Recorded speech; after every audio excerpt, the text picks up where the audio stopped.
I mean, I don't know, bro. Like me, it's just like it just seems like I knew the Israelis were gonna do this shit. It's like, man, they're gonna do everything they can to put this double standards and they do whatever they want.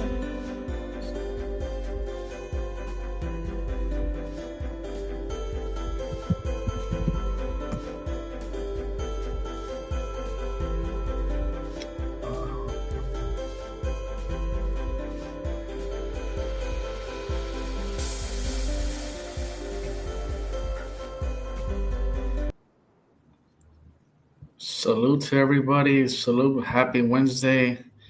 Today's topic is going to be women have replaced men with social media. Yeah, man. It's become harder and harder, man. Hold on. I'm sorry. Mm.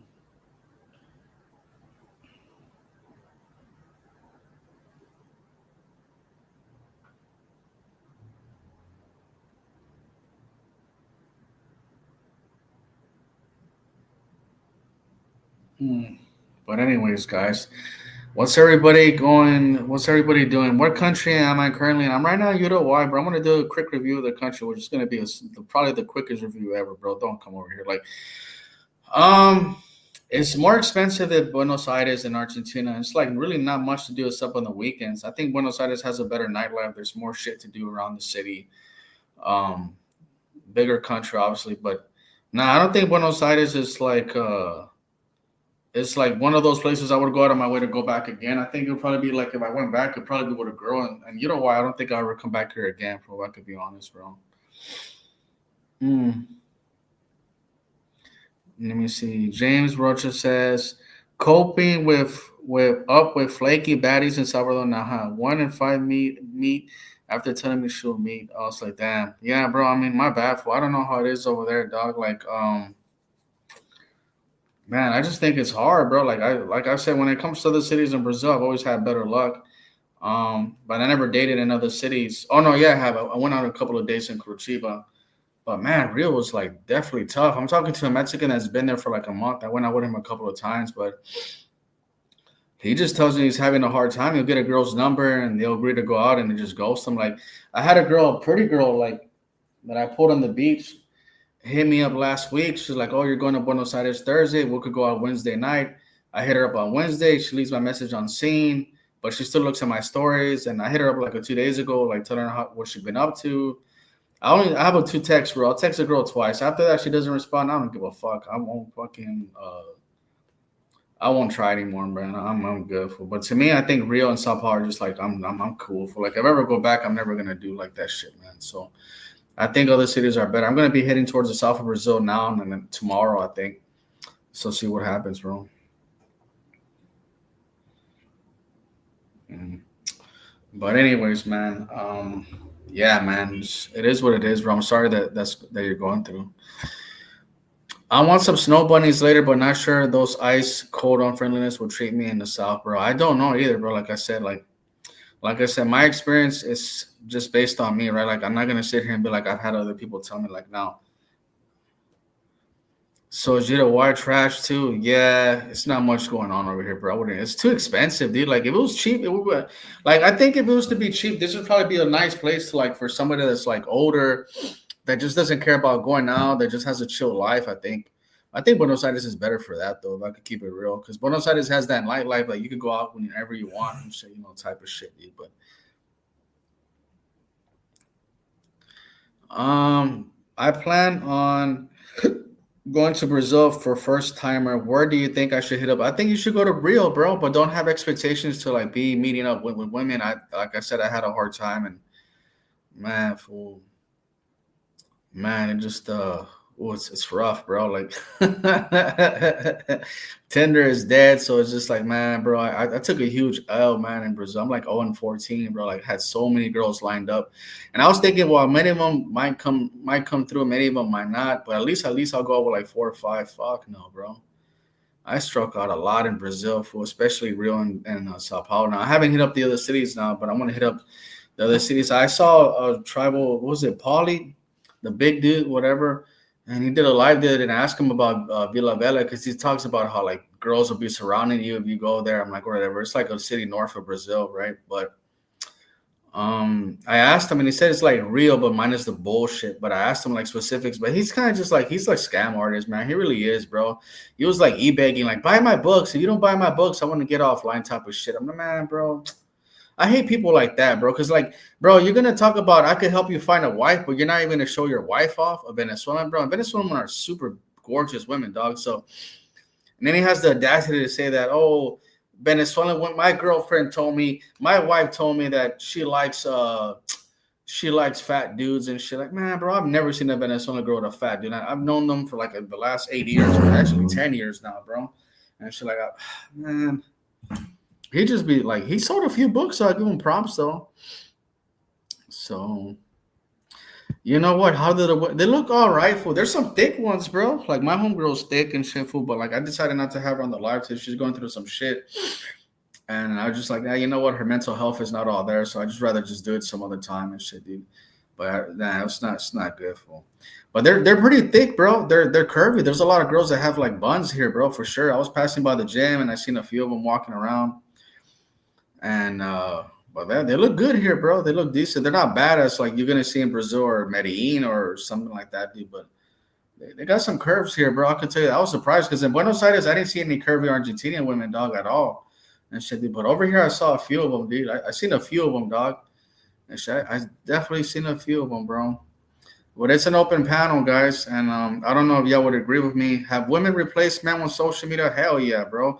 I thought it was just me, but then I'm talking to guys that are on boots on the ground, and they're telling me they're struggling as well. So I'm like, well, maybe it's just not me, but like, but it's weird. Like that's why I get so mad, bro. Like you're gonna hit me up talking about, oh, let's go out in 2 days, and then when I hit you up, you left me on scene, and then you're gonna go and look at my stories, and it's just like, bro, like, dude. And then you know what is so funny because the same girls that ignore you when they see you with another girl, especially you're with a girl that's booed up and that girl's attractive and she's really beautiful, bro. Those are the same bitches that will leave you a message on your DMs and be like, "Oh, cute couple," or "Y'all look cute." Oh, what a fucking lovely couple! Like, and these girls haven't hit you up in months, weeks, sometimes even a year, maybe longer. I mean, I had a Brazilian girl hit me up. Like, I took a selfie a girl kissing my cheek like a year ago on DR, and the girl, Brazilian girl, I had met her just at the language exchange, but she wasn't from Rio, and she DM'd me. I still have the DM. I saved it. I still saved the DM. Like I'm happy to. I'm. What did she say? I'm glad to see you happy. I'm like, what are you? But I was like, what are you talking about? For like me, you don't even talk like that. Like, I never messed around with her, and like I think the next day when she was in Rio, I hit her up to hang out, but she like left me on scene. So I'm just like, that's what I'm talking about. Like, it's like the women are just kind of like they want to have you on reserve and shit because it's their ego, and the moment they see you with an attract, especially if the girl's attractive, bro. Oh man, women have huge egos, man, and shit. They have huge egos, dude. And shit, it's just like super jealous. Well, Brazilian women are jealous as it is, dude, but just super jealousy, bro. I haven't posted no pictures of no girls lately on my IG and shit, but I'm gonna start doing that, dude. I was not impressed with Argentina. Yeah, I mean either, bro. Like it's good steak though, and the burgers are pretty delicious, bro. The food was not that bad, bro. I should did. So you know why women or Argentina women, bro? You know what, bro? I like Argentina women from the Cordoba, but like I said, I'm on a budget now. I wanted to stay longer, but I didn't know how expensive it was, bro. If I would have known how expensive it was, I would have never went to Argentina. I would have just stayed my happy ass in Brazil, bro. That shit, dude. So yeah, man, it's just the way I feel, bro. Like it's not impressed, bro. Women replace better men with social media for sure.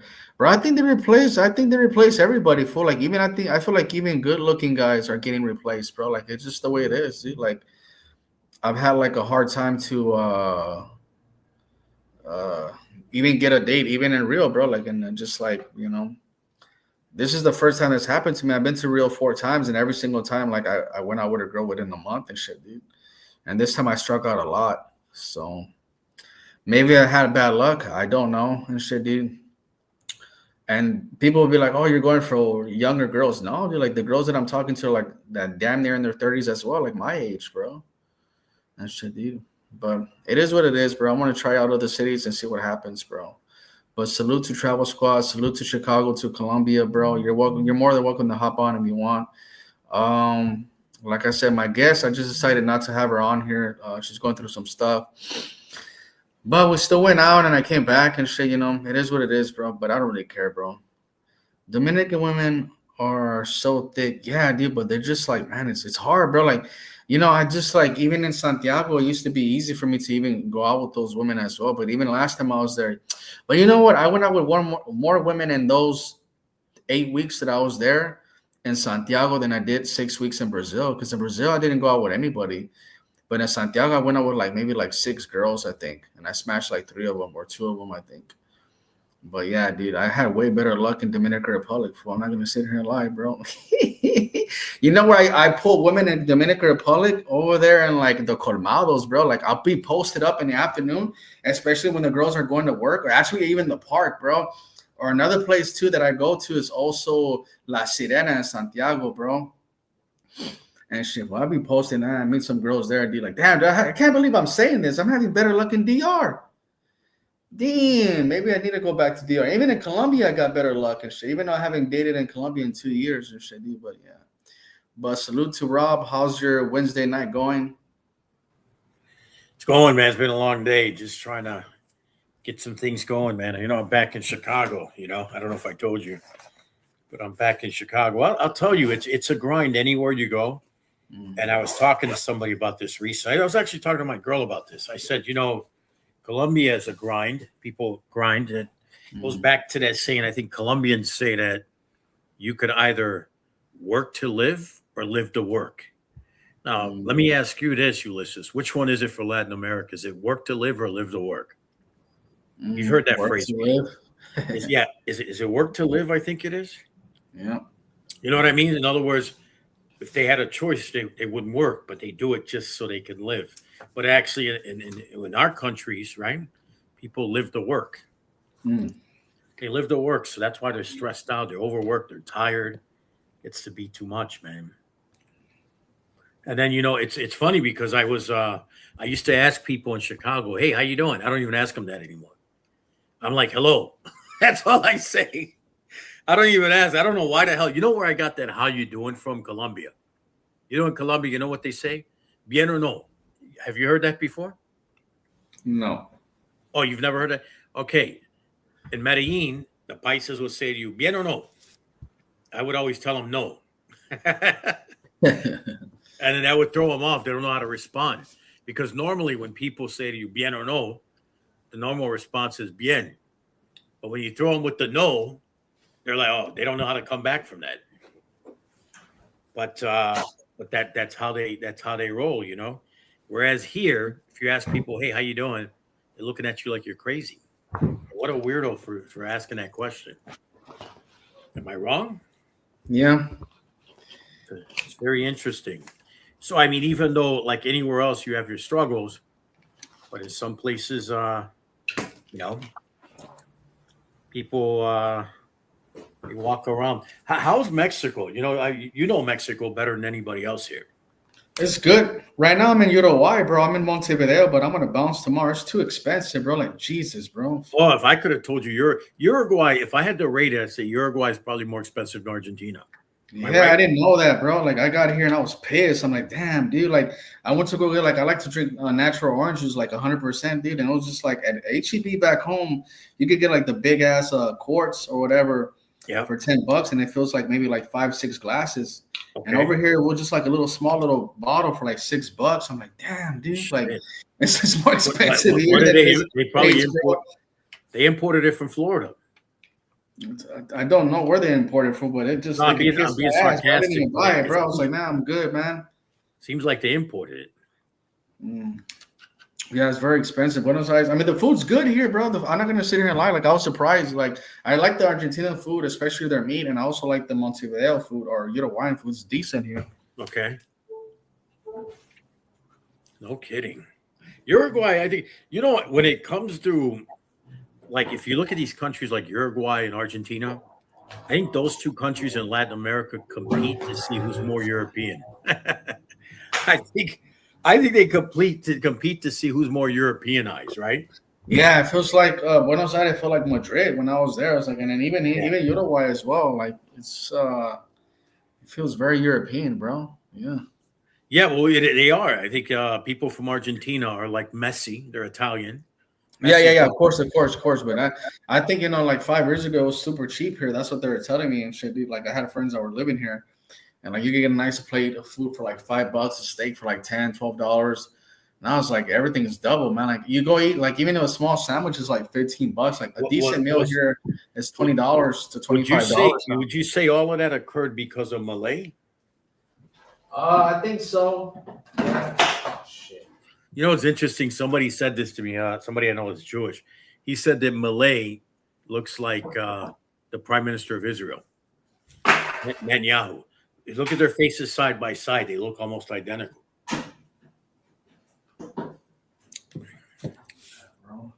Yeah, look like they could be related.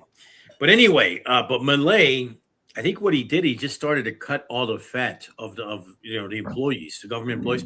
He started just to cut down that way, right? And then he started doing a lot of things, a lot of stuff that he did to really shift things around. Yeah, I've been to like 40 countries total. Tell you the truth, man, I think when it comes to travel, I haven't been to Africa, and one of the reasons why is because it seems like the tickets to get there and back are like the cost of the damn whole trip. Seems like you're gonna pay. I mean, it's crazy. I've never seen anything like it. A ticket to Africa, was it $2,000? And that's economy. It's not first class, right? Or even Tickets. Yeah, that's what they're saying. Like that's why some backpackers I don't even think it's $2,000. I think it's more than in the that. countries is super expensive, man. Yeah, it's like $3-4 for just a regular seat. And like when I say regular, I mean a regular seat, nothing fancy, a 2 or 3-star airline. You know, I started looking into if you're going to travel long distance, you might as well spend more money on a good airline. Like I'll give you an example. If you're traveling to Asia, why would you not spend a couple of $100 more for a better seat or or using a better airline? You know what you can do? There's a website, I think it's called Sky Tracker, not Sky Scanner, but it actually tells you the rating of the airline. And did you know? Do you know if we have one 5-star airline in the U.S.? Ulysses, do you know if we have one? I don't think so. No. Okay, you're absolutely correct. We only got a few 4-star airlines. The rest of them are 3 stars. America's 3, United's 3, Southwest I think might be 4. I mean, and they might have dropped down to 3. Spirit, Frontier are 2-star airlines, and it's based on they rate it based on a couple of different areas, from comfort to service to everything, you name it. You know, spacing on the plane. It's just a weird calculation that they have. Yeah. I think I don't know if it's called Skytracker, but if you guys ever travel, listen, don't ever think like an idiot, like a poor man. If you have to travel 15 hours or even 8 hours, if you have to go to Brazil, spend $200 more. Why wouldn't you? You probably spend $200 on people you don't even like. And what you can do, if you're gonna drive, if you're gonna fly 9 hours, do your best to at least fly a 4-star airline. 4 star. If you're gonna go 3 like American, United, don't expect it's like I hate Spirit. United, bro. I've done I United know. one time to Brazil. I fucking hated it. Delta and American. Well, I don't think I've done Delta overseas, but American was okay. Actually, that was the trip that I took American to Brazil this time. It was Okay. cool, man. How But was it? it was good. It was decent. Because you know who revolutionized the airline industry? Spirit Airlines. So now all the airlines, they're smart how they did it. They now started packaging different packages. There's like 3 packages for every airline. You can go basic, economy. You can go premium. You can go like they did it a certain way. So you get on first. You get better seats. You don't have to pay extra for seats, but you're paying extra up front. So when you look at the overall picture, that's the smartest thing because airlines used to just sell seats. Now they're selling packages. Where did they get that concept from? I'm going to guess from airlines like Spirit because Spirit used to be profitable. You remember? Yeah. They were profitable when all the other airlines were taking a hit. I don't know if you remember this. They were like 7-8% profit year on year, possibly upward of double digits. Spirit. Now they're bankrupt. Now they're bankrupt. They're trying to sell their Frontier or JetBlue. You remember that? Yeah. And if they would have done that, they would have been the 5th largest airline in the U.S. I think a number 5 by combining, and they would have been able to control the budget airline customers. Because you're talking about JetBlue, Frontier, Spirit. That would make them the 5th. Monopolizing would make them the 5th largest airline in America. Behind like United, American, Southwest is 3. I don't know what the 4th large one is, but I know they would have been number 5. They have also Frontier as well. Frontier. Wait. Yeah, no, I know about Frontier, but I don't know if it was Frontier or JetBlue trying to buy Spirit Airlines. You want to know something? I never flown Spirit. I flew Frontier one time and shit, dude. It was okay. Spirit doesn't, the seats don't recline, but it's a little bit more comfortable than the Frontier seats, but the service is horrible. Like if you had to compare it, the service is questionable. Yeah, man. Fuck that, bro. Oh yeah, the service is. It's like walking into. Does like that budget airline? Did they go to Colombia? They do, right? Which one? Spirit. Wait, which one? Which one? Spirit Airlines. Oh yeah. Listen, Spirit. Oh, that's I'm gonna tell you my first ghetto ass motherfuckers there, bro. Listen to this. Oh, it's horrible. It's horrible. My first trip to Colombia, and this was considered cheap, was in 2008. You know what I paid for a round trip ticket from the Midwest to Colombia round trip? $350. $350. Now today, fast forward today, how much has it gone up? Right now, that's on Spirit, so it's probably gone up to $450. So the increase of $100 over like 12 years later, or more, more than 12 years. So that's not bad. That's actually not bad. Spirit goes to every city in Colombia, almost every major city. Medellin. It goes to Armenia. It even goes to Armenia. Can you believe it? Goes to Armenia, goes to Medellin. It goes to Bogota, it goes to Barranquilla, Cartagena, every single city, the major ones. But Spirit, listen, there's better airlines than Spirit. How about Avianca? Oh, my goodness. Man, I hate Avianca, bro. Oh, my God, bro. You want to know? Dude, I canceled. Let me tell y'all, I had like a overseas flight from Spain, from Madrid to, it was a direct flight to Medellin, and I paid a really good price. I think it was like $450 or something. I got the ticket like a month out one way. Okay. But man, dude, like something electrical happened on the plane, and they had us on the plane for like 2 hours, 3 hours, something like that. But no AC. Kids started crying. Like, oh my God, bro. Like I was just like, dude, I was ready to get the fuck out of the airplane. I was like, bro, I'll just take a plane tomorrow or something else. Like I don't give a damn, bro. Like, but they got the plane working. But we ended up leaving like super late though. Like it was horrible, dude. Avianca's horrible, dog. Dude, Horrible. I lost $500 canceling an Avianca flight. And I did that. I could have kept the flight, but I canceled it because I flew Avianca recently from where was it at? I went Barranquilla to Bogota, Bogota to Chicago and Avianca. Dude, it was horrible. I even upgraded the seat to business. And the flight attendant kept talking to some guy dressed up like somebody's uncle. You know what I mean? Like he looked like he just got out of playing basketball. And she kept saying, Señor, ¿quieres otra cosa? Like she's treating him like he's a king. And everybody else is just there. You know what I mean? I don't take it personal, but I was like, for God's sake, man, everybody's in business class. So I told her, I said, listen, the service was questionable. I said, I normally try to upgrade, right, to business if I can. I said, the service, let me tell you, this is my first time flying Avianca. This is my last time. And I said, and I walked away, I never do that, but she was so inconspicuous. Like she didn't realize her behavior, or she did, but she's probably just fucking crazy, Why would you not treat every customer equally, giving them good service? So after that flight, I canceled the damn next flight. I said, you know what? I'm going to lose this money, but I will never. Not only that, I'll tell you the other reason I canceled. How many people have actually flown to Bogota?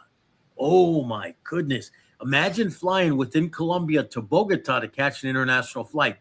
That means you got to go through checkpoints twice. You got to go through security. Yeah, I've done that before, bro. I've done that before. Dude, it's horrible. It's horrible, bro. I think I was doing it during like the COVID time, and it was like I remember like Bogota. What was I going at? Oh, I think I was going to Brazil or something like that. I was going somewhere and shit. Either I was going to Brazil or I was going to Mexico, one of those countries and shit. I don't remember and shit. Dude. Right. But either way, it was just like freaking horrible, dude. Like it was like, yeah, I was going to Brazil. It was 2021 and shit, right? Or right, yeah, 2021. Right. It was still doing like people still had to wear masks and stuff like that, right? Yeah. Okay. And so, yeah, man, like people were crying because like they're gonna miss their flights, and I let a few people cut in front of me because I could see, and it's like, and I got there 3 hours early, and I still almost missed my flight. And I was there 3 hours early. That's how like the line was like so slow, and like, man, people were crying. Full families are crying. They're about to miss their flights, and people did miss their flights for sure, man. But I made it to mine. But I was like telling myself, I would have got there 1 hour, 2 hours. I would have missed my flight to Brazil. That would have been shit, like I don't know. That would have gotten me another flight, probably not. But yeah, I think that was 2021, and I was going from Colombia to I was going to Brazil because I remember I did my birthday in September or whatever in Brazil. Yeah, I remember. Yeah, just man, Avianca just is fucking horrible, dog. Always it's horrible. Yeah, Avianca's horrible. Avianca, I think, is a 3-star airline, but the service is horrible. Not only the service with the flight attendant, even I was in business class. Dude, I went to order, told him I'll sit at the bar. Shows up 25 minutes later. I'm still looking for it. The guy's running around. I mean, it was just a mess. And that's when I said, you know what, man? This is a sign I will not fly Avianca ever again. Avianca, is that a Colombian airline or is that? Yeah, it's a Colombian. There's other airlines in the country, but they're like cheap tier. I haven't never flown them. I think the only ones I've ever flown, and it's Avianca. But they have other ones too that are smart. I think JetSmart is one of them too. I think. Right. Listen, there's a true story. I don't know let me see if I can pull it up. But there was a Avianca flight to New York from Colombia, right? Yeah. And the flight attendant, he was calling it in English, called it into the tower. Whatchamacallit tower. And they were very aggressive with him because they're from New York. He calls it in. He says, Avianca, whatever, flight so-and-so needs, give me a gate or whatever. So then the guy starts yelling at him. Hold on. He's from New York. He goes, hold on. I'll tell you when to park. And he gets all aggressive. So if you know anything about Colombian culture, they're not confrontational, right? So then the flight attendant kept flying the plane till he ran off out of gas and then crashed the damn plane. Can you believe it? It's a true story. Let me see if I can pull it up for you. Oh, man. So he crashed it. So what they did is they started retraining all of the Avianca flight pilots to deal with New York whatchamacallit towers. What do you call it? My brain's not working today. What do you call the guys that land the plane? Man, Control. control tower. But there's a Yeah. word for that. I don't forgot their job title off the top, man. It happened like 40 years ago. Wow. Was it 40 years ago? Okay. Let me look that up. So if you read the story, it's crazy because the guy, the pilot, 1990, crashed on January 1990 in New York, Long Island, New York. He ran out of fuel after delays and miscommunication with air traffic control. 73 people died. It's the only Avianca crash tied to New York. Okay. Now, if you look into the story, it says ran out of fuel after delays and miscommunication with air traffic control. Delays, I don't know what the hell why they put delays. It's miscommunication. The actual air traffic control tower started getting aggressive with the pilot. Say, hey, I told you. I don't know, like it's like he's just aggressive. I told you, hold off. I'll tell you when to park, right? So this guy the pilot didn't come back and say, hey, man, we need to park. We're running out of gas. Nothing. He didn't say anything. Running out of fuel. So that's crazy, dude. Like that difference in like you got to know this stuff. You know what I mean? I mean, what do you think? I mean, I don't know, bad training. I think the worst story I ever heard was like that pilot that was like, I think it was Norway or Norwegian Airlines. I don't know, somewhere in Europe. Because I was drinking with this is when I was in Israel like 5 years ago. I was drinking with this pilot. And he was telling me that he was like, they changed the rules or whatever because some dude committed suicide. He waited for the co-pilot to go to the restroom, locked the door of the cabin, and just like plunged the damn airplane in the ground and shit, killed everybody on the damn plane. So they changed protocol. Like now somebody has to be inside the cockpit at all times, 2 people, no matter what. And shit, yeah. It's crazy, man. It's just like, man, you would hate your life so much that you want to kill like a bunch of kids and shit like this. Oh my God, bro. Hey, you remember that plane, that Malaysia plane that actually went missing? Nobody ever found it, right? It said aliens took it or something. Shit, man. Like it's crazy. They never found it. You remember that? Yeah, they never found pieces of the airplane either, right? What's How that? about what's that? It's the Bermuda Triangle that every time something gets lost over there. What's up with that? Yeah, I don't know about that, but this plane I was saying about this Malaysian flight, I don't know where that occurred, but that was a Malaysian flight that went missing. Kind of weird, right? Like, how the hell does it go missing? Well, it might have just went into the ocean, right? Like that's always a fear. You know, I have a fear of flying, but they say that you got a better chance getting into a car accident than flying. Oh yeah, 100%. And Rod, the ocean is vast, man. Like I know. the ocean, like if you stare, like if you're at a beach at nighttime and you stare at the ocean, bro, it is the scariest and also vast. It's like, and I'm, bro, if you put a plane inside the world ocean, it's pretty much it becomes an ant. You know what I'm saying? Right. Like you can't see it from far away. Yeah. Yeah. So let me ask you, Rob, as a veteran, do you think this ceasefire is gonna hold? Because I think that right now, like the Israelis are bombing the shit out of Lebanon right now, like pounding them really hard, bro. I think they're doing that to get a reaction out of Iran. Yeah, I think they're doing it to like sabotage the ceasefire, bro. It's obvious. Like, and the Iranians right now said they reclosed the Strait of Hormuz again. They're saying they're about to launch missiles at Israel. They don't stop their bombing and shit. So I'm like, damn, dude. Yeah. These guys, I don't really want to get to the politics of it online, but if you look at the Israeli government, this is the most right-wing government in their history. Yeah. I mean, right-wing, very, and again, I don't want to get into it but it's very, put it this way. There's Jews that are more progressive, more liberal, more balanced, right? Who are like, hey, I don't want nothing to do with that, right? Like, I'll give you an example. I don't know if you remember Obama's former chief of staff, Rahm Emanuel. Rahm Emanuel's like, I don't even like Netanyahu. And Rahm Emanuel was a former mayor of Chicago. He was also Obama's former chief of staff. I actually like the guy, truth be told, because he's cool. He's chill. And he used to be my representative in my district when he was like a congressman, I believe. He was a congressman. And then he went from congressman to the chief of staff for Obama, and then became the mayor of Chicago. I like him a lot. I mean, a lot of people may have their opinions on him. I have nothing bad to say about the guy. I actually, I like him, you know. And again, I don't want to get into politics of it. I like him because he's pretty chill, man. He's not crazy. You know what I mean? Like he's pretty balanced in his views. He came out and he used to be an IDF soldier. I don't know if you know that. Served in the IDF, which is normal, you know. But his position is he's cool, dude. Like I know people that know him that supported his campaigns, and they're like, you know, people have the, you know, he's okay. Like he's not like this guy, you know, Netanyahu or whatever. He's a little bit more chill. Yeah, man. It seems like really like I'm watching the videos online today. I was like, man, these people are just doing everything they can to sabotage this. Like, yeah, I don't think it's good obvious, for them. bro. No, it's obvious. They weren't doing just a little bit of bombing. They did like over 100 strikes. I'm like, bro, it's obvious, bro. It's obvious. They closed the strait again. Damn it. Yeah, you know, bro. you know what they're gonna do now? They didn't have this before, and I don't know if it's factual, but I've read something that Iran and Oman, which is a U.S. ally, Oman's an ally, and also signed a peace agreement with Israel with the Abraham Accords.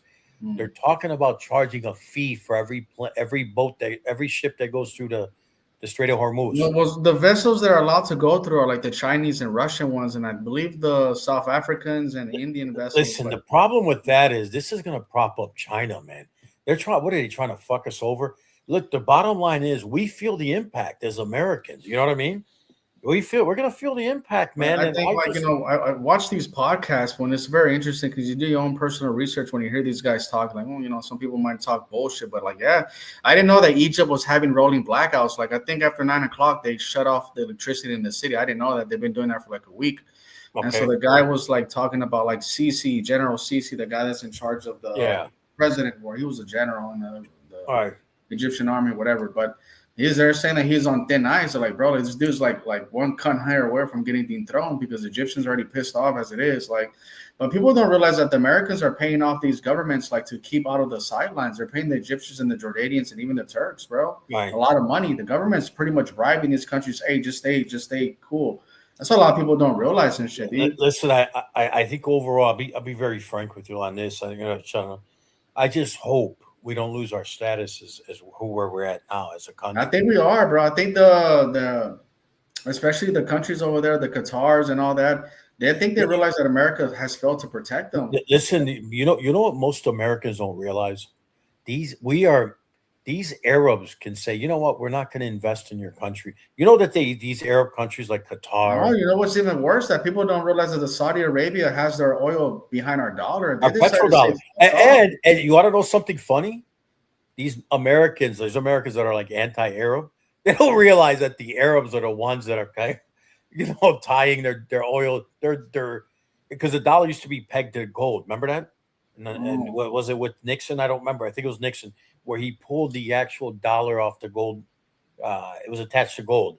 He pulled that, and then they went with the petrodollar. It was with the whatchamacallit administration. He sent Kissinger. He sent Kissinger to go negotiate with Saudi Arabia to peg their oil against the dollar, and that benefited the U.S. as a whole.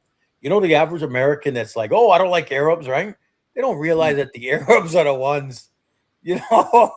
I don't know. They don't realize if the Arab countries said, you know what, guys, we had enough. We're screwed. They don't even realize that. I mean, bro, like, but also China has like $1 billion in our treasury bonds, bro. And I tell people, like, man, China decides to dump our fucking bombs, bro, our bonds, bro. Our economy collapses. That's why I'm hoping our government, man. And I'm just like really worried about this shit with China. And like, bro, like the Chinese have a lot of patience and shit. You know, I think they're like really like intelligent. No, but listen. Not only well, keep in mind, 8 or 9% of our imports are Chinese. It's not just patience, to be honest with you. It's really they're benefiting at the end of the day, right?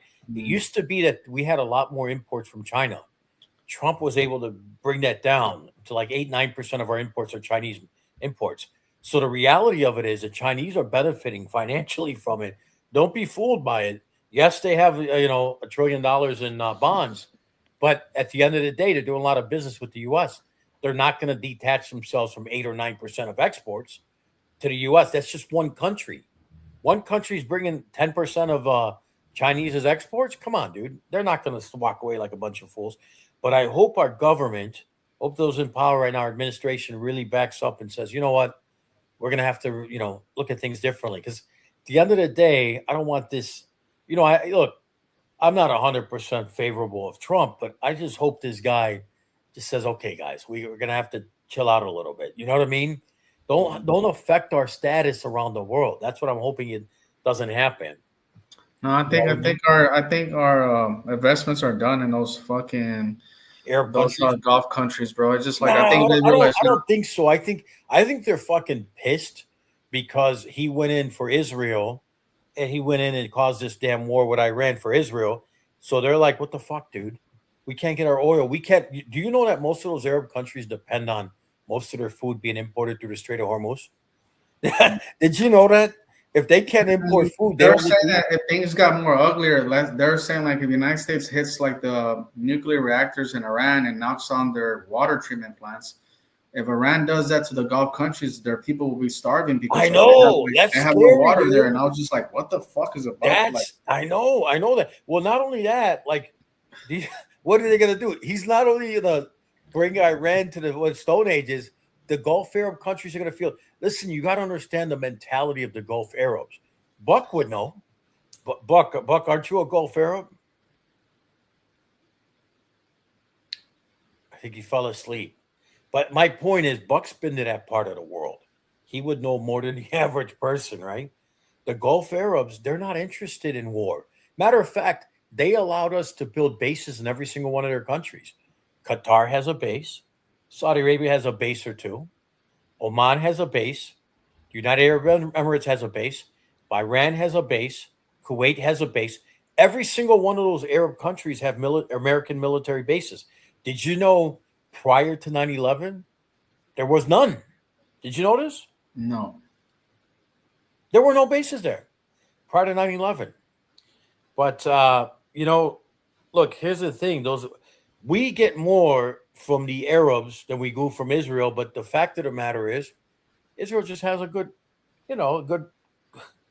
I don't even want to get into it, but we get more from the Arabs. Their resources, their oil and I gas. don't know, man. I think They bought $3 trillion in American products recently. Did you hear about that? yeah, of course. I mean, He they got get on the plane when he was like a reelected. brand new airplane. I mean, my thing is that I think now they realize that the American can't protect them, dude. Their cities and their oil infrastructure has been hit hard by drones. Yeah, I agree with Toon, man. Toon's right. He says we're going to lose our status as world reserve currency. You know, Toon, we all as Americans, we benefit from that. You know what I'm saying? That's why what I say is like, listen, I hope this guy just backs off, man. Just back off. We're going to lose our not only our status, but man, it's shit, dude. Hopefully he just backs off. I think he's wisening up, but I don't know. Like, makes me a little bit nervous because we feel the impact of it, right? You guys feel the impact at the gas station. You feel it. I mean, who knows, man? Like, I think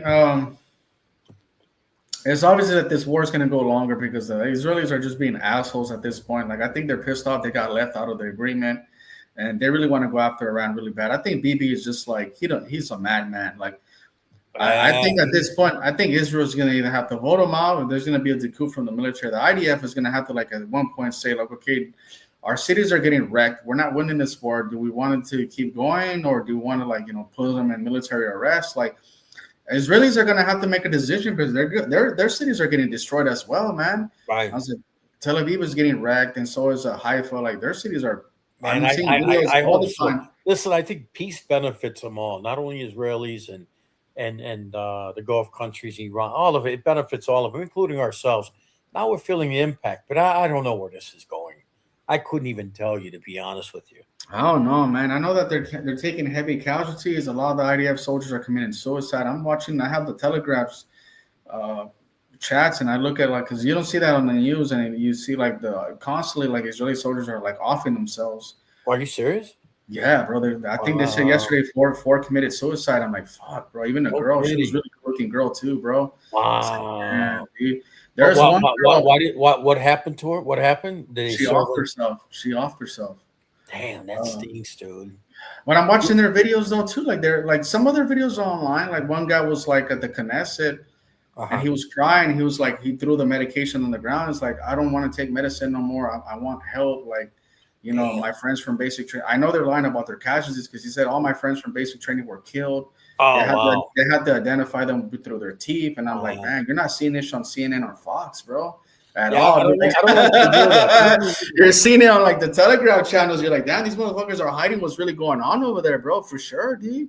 Because this is a disaster. Because imagine they show like IDF soldiers crying, and it looks bad because then it makes you think like, well, maybe the fucking Hamas fighters and Hezbollah fighters are actually doing some damage. What they are, bro, they really are, man. Right. The Houthis got involved as well. Like everybody's gotten involved. Iraqi militias have gotten involved. Yeah. And so to me, it's like, man, it's just too much fighting. I think right now they deployed a few thousand Marines. They deployed a brigade from the 82nd Airborne. They probably have a lot of. They're probably going to send more special forces and maybe like another Ranger battalion.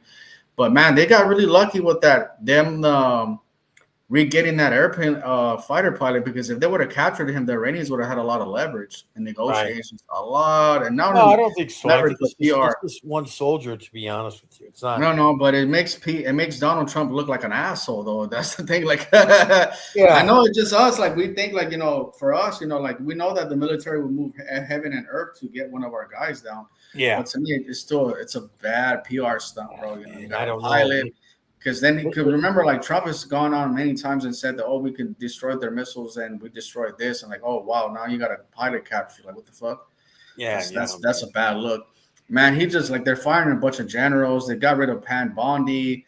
It looks like a shithole right now, the administration, bro. Like, they fired already like 10 generals. I'm like, what are y'all doing? It's like, why do you keep firing all these generals? I don't have no idea what's like the background in it, but it just seems like anybody that doesn't fit their narrative, they're just getting rid of it. Listen, I'm optimistic. I hope they, you know, back up and say, okay, guys, let's reevaluate and go from there. Because listen, I don't want us to lose our status around the world. I think we really lost our status. That's how I feel like, especially in the Middle East. I think the Middle East people, like, when I get over there eventually, I know what they're gonna say. They're gonna talk a lot of shit. I know, like, from what I'm hearing from the other podcasters, like, they say supposedly they got resources over there. I mean, listen, they may be upset, but I don't see themselves detaching because we got bases in their countries, right? Mm-hmm. Now, no, but I'm talking about like the populations, not the governments. I'm talking about to be honest with you, I wouldn't worry about the population. They don't, like, they're not doing crap, dude. They're too busy eating their damn rice and whatever they're eating. Mm-hmm. You know, and how do we know that? Because we obviously seen what happened in the Gaza Strip. The population is out there, you know, protesting a little bit, but they're not going to do anything. Mm-hmm. At the end of the day, it's just, I don't even look at the population anymore. I lost, you know, any type of faith in the population. I think really at the end of the day, I don't think the powers that be are going to detach themselves from us. Yes, they're upset, but they're going to come back to reality and say, oh, you know what? They got bases in our country, so we better calm the hell down. Yeah, so I'm gonna say something. BYD, yeah, exactly. Like, everywhere I go, I see Chinese cars. I see a lot of Chinese cars in Brazil. A lot of the Ubers that picked me up were BYD. Same thing here in Argentina. I had a few Chinese cars, and even in Uruguay, I had a few Chinese cars as well. So I had this conversation with one of my squad leaders in the army today, and he's like, "Yeah, we won this war," and he's like hardcore Trump, and I'm like, "Bro, you don't understand that China has won like the soft war. What do you call it? Trade deals and shit in Latin America. Yeah. They're taking over. Like, everywhere I go, like, I see Chinese. But that's the thing about Americans. Like, Americans like him don't travel. They don't spend time abroad, so they don't really see what's going on. They just think like America is still number one, but it's not. For like, you go to Colombia, like, a lot of the cars now are Chinese. Mexico as well. Pretty much all of Latin America has Chinese cars, bro. So the Chinese are, what they're doing is they're just kicking back and letting the Americans destroy themselves. Like, fuck it, bro. Like, I think Israel's like the best thing that's ever happened to the Chinese, because they're just saying like, well, America wants to like go in a hand in hand, let them crash out, bro. Listen, I'll tell you something I do know. Look, at the end of the day, I'm pro-America. I'm gonna be very honest with you. I'm not like a damn guy on the right that's patriot. I'm just pro-America at the end of the day. I don't want to see our country go downhill. Look, we've got issues. I don't know where it's going to go from here, but I just don't want to see it go down, the wrong path. So if I could play a role when I travel or just in general, I always speak positive of America. I may disagree with certain things, but I always speak positive about the country. I'm like, look, I've been to a lot of countries. I'm not saying America's great, but at least we have justice. At least we have You know, because you won't get justice in the other countries like in China. If something happens to you in China, good luck. You ain't getting justice. They're not going to investigate. At least in the U.S., you got some justice. At least in the U.S., you have laws, right? I'm not saying it's perfect. I know that. But this is what we got, you know? Where am I going to go move to? If I'm going to consider another country, it's because I'd consider maybe to retire. You know, like, for example, you know, I got a girl in South America. So I told my girl, I said, we'd have to choose a city that's like, we had to look at the crime rate in your cities in Colombia. Here, I'll give you guys an example. You guys know the stats on the crime rates in different cities in Colombia? Who in this chat room knows the stats? You guys know the stats?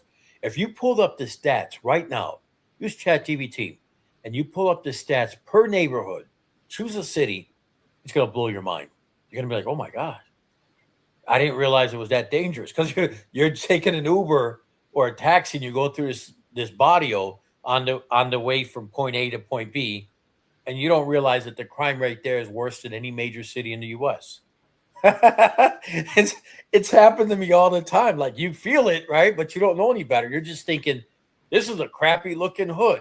But you're going from point A, which is a nice area, to point B, and you got to pass by the hood. And you don't realize how dangerous it is. It's really like that in Colombia. Like, you really got to. Chinese EVs are better than Tesla. Yeah, they are. I was working at a car rental place, bro, and I could tell you right now, like, we used to have the Teslas. I thought they were ugly ass cars, bro, straight up, fool. Like, but I think the Chinese EVs that I've been inside, the Ubers, they're super nice, super comfortable. Like, they look like the interior looks so much better than the Tesla. But I don't know. Some people like Tesla, and that's cool. But Chinese EVs are better. I couldn't believe it. And not only are they better, they're probably like 30-40% minimum cheaper. Like, the seats actually rotate. It's incredible, dude. Like, it's incredible. Some things about it are incredible. It varies from car to car, because there's a website, or not a website, YouTube channel. It's called China Observer or something like that, or China Insights. It goes over Chinese news, but in English, and they show you exactly what's going on in China, which I don't even know how they're actually displaying that information, because you can't be talking crazy like that about their cars or whatever, because obviously you'll go to jail for that. You know, it isn't just tarnishing the brand; it affects the country as a whole. So they touch on different topics like Chinese cars and products and everything else. So China has 300 million engineers. They produce more engineers. Yeah, but you know what? In the period, I'll tell you something. Even though they have that many people and engineers, if you can't sell your product, you're out of luck. And what the U.S. did by raising the tariffs, it wasn't just the U.S. Well, Mexico recently raised the tariffs on raw material from China to prevent them from manufacturing within Mexico and then exporting to the U.S. to surpass the tariffs. So Mexico raised the tariffs on raw material from China to 50%, which makes them less competitive when it comes to manufacturing and exporting. China's feeling the impact. So many factories closed in China. So what the Chinese government did is not only subsidize certain companies, some companies actually started pivoting towards Europe, pivoting towards just flooding the market in Europe, Africa, Middle East, and Latin America, and Asia as well, with Chinese-made goods, cheap Chinese good.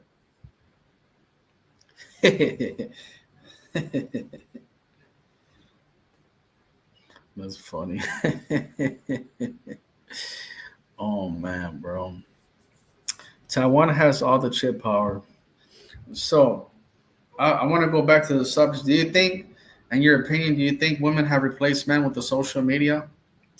So what social media did, in the internet, not just social media, but the internet in general, right? Dating sites and everything else. A person can go get a nice picture made, a profile picture, upload it. They'll look nothing like the picture in person. Like, they will actually Photoshop the picture. You know, I was, I don't remember if it was Colombia, but I used to meet these girls online. They have a nice profile picture, and you'll ask them to cam up and be like, "What the hell? Where's the girl in the picture?" Oh, I have a quick story to tell you. Like, I pissed off this guy, this Aussie guy yesterday, bro. But like 3 years ago, and in the Quintana Roo area, so I was in Tulum, I think, at the time, and he was in Playa, which is about an hour away. He met this girl on Tinder, or so he thought. He was playing with this fucking chick on Tinder, and he was like sending like half nude pictures, and like the girl, like, because he showed me the photo screens, like I saw it personally.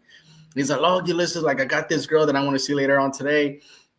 And the girl's telling him like, "Oh, you have big muscles," and this dude's like, "Oh, you could feel them if you want," just like flirting hard, you know. Right. And then Turns out it was a guy, right? Oh my god, bro! To go from Playa to Cancun is like about an hour and a half, depending on traffic. Okay. So dumbass takes off to Cancun, and then when he gets there, he's telling me, "I'm gonna link up with this girl." I'm like, "All right, bro." So I messaged him like a few hours later. "Hey, so what happened with that girl? Did you smash?" And he shows me that like, I don't know why he would tell anybody. That happened to me. I don't say shit to nobody, bro. Okay. And so he shows me the messages. Like, so when he gets off, he's like supposed to meet this person at the gas station. Like, I'm here. The person, like, because I'm looking at the messages, and he's like, "Hey, but I'm gonna tell you right now, I'm not a girl, I'm a guy." Oh, and it's just like, "Hey, you have a nice dick. Can I suck it? Come on." And oh my god, my friend's like, "Nah, this sounds dangerous," but oh my goodness. Oh, that's crazy, bro. He was pissed, bro. He was like, "What does it have to do with anything?" I was like, "No, I'm just watching it because he's in Korea or something." Yeah. And I'm like, "Bro, I just thought it was hilarious that I just remember because I'm looking at your stories of what happened." He's like, and he tries to like redeem himself. Well, a girl came over to my apartment the next day and I smashed her. I don't give a fuck if you smashed. Who cares what happened the next day? Let's talk about what happened yesterday. Nah. I don't give a fuck about who he smashed the next day because the thing is that he took a bus for an hour and a half to go see a fucking dude, a guy, and then he has to take a bus. Then he has to take a bus all the way back. Imagine how that bus ride. Well, not only that, he was sending a guy pictures of himself. Shouldn't he have cammed up? You know, I'll tell you that's what I was telling one of my friends yesterday. I was like, "Bro, like," and I was telling him the story. He was laughing and shit, but he was just like, "Yeah, he should have like video called the girl." And I was like, "That's what I would have done as well, dude." Yeah.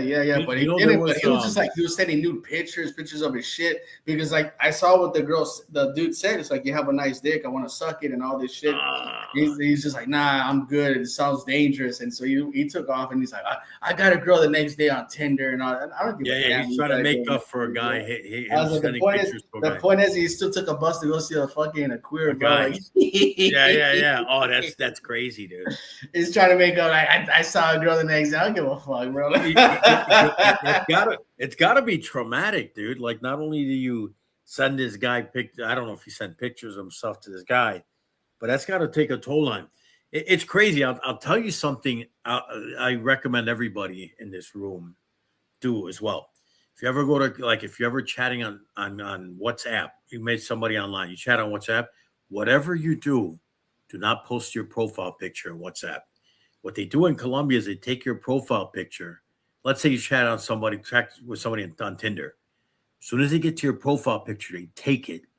They use AI or they use some editing software, and then they put some wording in front of it. "This guy's a child molester," and then sends you a text with your picture saying you're a child molester. And then they try to, what do you call it? Extort you. Yeah. They try to extort you.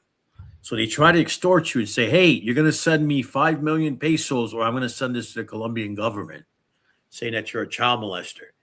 So the only thing you can do, just make sure your picture doesn't look like you. You know what I mean? Put on whatever it is. But other than that, so my pictures, depending on the lighting, doesn't look like me. If I'm in a lot of light, I look like a totally different person. Oh my God. I just can't stop laughing though. This motherfucker took a bus to go see a fucking queer, that's bro. crazy. That's crazy. Oh my God. He's like, I smashed the girl the next day, bro. Come on, who gives a shit, bro? Like, and he was bragging about it too for the whole day. He's like, "I'm gonna see this girl." Like, he's that type of dude. Like, you know how some Aussies are? They could be like douchebags. Yeah. Well, he's trying to make it seem like Yeah. Every girl's just lined up waiting for him. Yeah, he does, bro. Like, fucking even the girls that he smashes ain't that attractive. I've seen a few of them, and I'm like, bro, fuck, I'm not gonna whatever, dog. But I mean, he just like, I have big muscles and shit, bro. And just like one of those things where just like he caught like with his pants down, but instead of admitting his mistake, like he's like, "Oh no, I got a girl the next day. I don't care." And I'm, "Nah, bro, I don't give a damn, bro." Like, That's crazy, dude. Whatever, bro. That's what he gets for being a douchebag, bro. Like, Yeah. What a crazy. That's nuts. That is freaking nuts, man. Man, it happens, bro. To me, it's just like, I don't think I've been catfish, have I? I think I did have one date with one Colombian girl. She ended up being like a lot bigger. But you know what? She had a beautiful face, but she was bigger. But that was like the last time that ever happened to me. Ever since then, I like video call them on WhatsApp. I don't give a damn. Like before I meet up with somebody, I video call them or I tell them to send me like a recent picture. Like I don't play that shit anymore, bro. I'm good, bro. Like, Yeah. Nah, That's crazy. Yeah. There was a guy that met in Medellin. This is years ago. He told us, Rod, take a taxi. She took a taxi to meet him near Parquietas. Not Parquietas, Parque Poblado, which is like up the street from Parquietas, about 4 or 5 blocks. She gets out the taxi, and literally the struts it was like a lowrider, and the car just rose up as soon as she got out the car. She was that heavy. Man, you know what? They posted something like 2 weeks ago of like this chick. Everybody that's been in Medellin knows about this old lady that's a prostitute there at the park. And she's been there since I first got there like 6 years ago, bro. She never misses a day, man. She's ugly as hell, fool, like a fake BBL, like, and some like 2 young European guys with her. And I'm like, bro, you went to Medellin and you got that from the park, man. Like it was just so god awful, bro. I'm looking at this, man. There's a lot of guys that are going to Medellin and crashing out, bro. Like crashing. You couldn't pay me enough to sleep with that girl. I don't give a damn. You offer me a rack. Hell no. No, I sent it to some of my boys that have lived in Medellin. They all knew who she is because we all seen her and shit, man. Okay. Oh, just got it says they're shutting it down early now. New rules, more pressure. Got to move smart out here. They're shutting down Parquilletas early. Parquilletas used to be the spot for the rich Colombians from Medellin. If you go back 2008 to 2012, 13, even more than that, it used to be for only the rich people in Medellin. Hey, you know what's funny? There's a Facebook page. What would you do if you had a hot Colombian broad? She's hot, right? Nice body, everything else, but missing a leg. Hey, there's that girl that's like really good looking. Hold on. Let me ask you: would you still date her if she's hot? If she's missing a leg and then she's got like, bro, I think I'm gonna pass, bro. No. Okay, hold on. Let me ask you again. On a scale of one, when I say 1 to 10, I mean like 10. She's like beautiful. I'm not measuring women this way. I'm just saying sometimes you talk to a guy, hey, how beautiful is your girlfriend or what woman? He'll say she's an 8, right? If she's like that beautiful, she's a 10, but she's missing a leg. She's missing a leg, but everything else is good about her. Face, body, everything else. Would you date her, yes or no? No. Yeah, right. I don't believe you, dude. I don't believe you. Come on. She's a 10. Only missing a leg. Because there's a Facebook group, and somebody posted a picture of his girl. She's a 10. She's missing a leg. You know? But she's a 10. She's beautiful, very attractive. So you wouldn't, huh? No, there's that famous girl in Medellin, and she is missing 2 legs, but she's very beautiful. She has about like a few 100,000 followers and shit, but she's really gorgeous, man. Beautiful as hell, dude. She's a beautiful girl and shit, dude. Yeah. I think that's where I go. I think the social media ruins shit because I'm thinking to myself, man, dude, like, man, it's hard though. I feel like in some cities it's hard to date now, bro, because I just think women have so many dudes talking to them nowadays, like whether it's on the dating apps, on the social media apps or whatever. It's impossible, I think, to go out with women unless you're like a really good looking dude, successful and shit. Like, I think your options are very limited. Like I've seen over like every year, to me, it just gets worse and worse and worse, man. Like, yeah, I think men, as men, we've been replaced, man. It just sucks. Like, I feel bad for this younger generation of men growing up, and it's just like trying to, like, you know, you're a young 20-year-old, 22-year-old, and trying to go on a date with a girl is just like, or meet a girl is just like really difficult nowadays, bro. Like, unless, like I said, you're a really good looking guy and shit, dude, and it's just like your average. It's rough out there, man. Right. It's rough. Like I've been striking out. My friends that are here in Brazil have been striking out as well. I don't know. Other cities I always had luck, so I'm about to find out. I'm about to go back to Brazil in another day or tomorrow, actually at night. But I've always had luck in other cities, and like so, I'm gonna try other cities, new cities as well. This dude Paulie said Villa Vela was good. I don't know if I should believe him. He said just like real, but minus the bullshit. And so I was like, all right, well let me try it and shit. Like, I had like a few girls that said like, yeah, I'm down to go out, and then like, or they messaged me a few of them like, hey, you're here, let's go out, and like I messaged them like, I was like, why are you messaging me asking to go out and we're gonna just like ignore me or ghost? And I just, bro. That's what I hate about the social media. I just make women just more dumber. I think, bro. It's really dumbified the way like women behave and their behavior. It's actually about profile pictures, first of all, and it's like 15-20% of the guys are getting all the girls. You know what I mean? So Yeah, 15, you know what? Yeah, those are the yeah. I would agree with that, bro. I would agree with that. Well, I think maybe like the top 10 are getting most of the girls, bro. I would agree. 100% I agree with that, bro. You're a personal trainer. You got muscles in Brazil. You look good, bro. They're getting the cream of the crop and more. And shit, listen. Truth of the matter is, if you're gonna try to get muscles, anyone that tells you they don't cheat and use PEDs are lying to you. Mm-hmm. I mean, what PEDs can do to your body, but it damages your internal organs, depending on how much you use, right? Like I know a guy that got on TRT. He's 50 years old. Met him in Cali. He got on TRT, but look, I don't know. I honestly don't know the pros and cons of TRT long term. Short term, I mean, I know what the pros are. Long term, you don't know what the effects are. And I don't want to get into that. It's a whole different topic. But goes back to what you said earlier, like, 10% of the guys are getting all the girls. Now, my question is, 10%, they look good in the profile picture. Oh, by the way, guys, not trying to cut you off, bro, but there's a guy, I think QB had him on his live one time. I'm gonna hit him up later on. He's a Korean American. He was in Colombia. Same thing that's happening to me in Brazil happened to him. But he's like he faked the whole persona. Like he hired fake photographers and fake bodyguards to make it look. Yeah, I see. Yeah. I don't know. You saw the video, bro. So I want to hit him up one of these days. It looks like he's a celebrity, right? Yeah, bro, but he got a lot of numbers, bro. He was talking about girls, like you can see in the video, girls showing their asses, their titties. He was signing their bodies and shit, bro. And that's what I mean, bro. Like the top 10%. Those are the top 10% guys. The celebrities, the guys that are popular on IG, the guys that are popping for no reason. Like, bro, like even some of these dudes are super ugly. You're like, damn, but they're getting all the girls because their shit is popping. Like, who's that guy? That one that was like a famouser for video games, but now he's like really famous and like he's going out with his Ziggy, he's going out with all these like celebrity women. And I'm like, man, like a year ago, like none of these people would ever even looked at him, but just because his Instagram is popping, like people are messing with him, dude. Like it's crazy. Interesting. Yeah, but I'm gonna hit him up one of these days, I guess, and see if I could get him on the live because man, that's just like interesting, dude. Like what he did, bro, was like genius, bro. Obviously, I would never do that, man. I don't have the balls to do that, man. But it worked for him. He got like a bunch of numbers and shit like that, and it's like. It's cool, man. Like, but he talks about for like a whole month he wasn't getting shit in Medellin.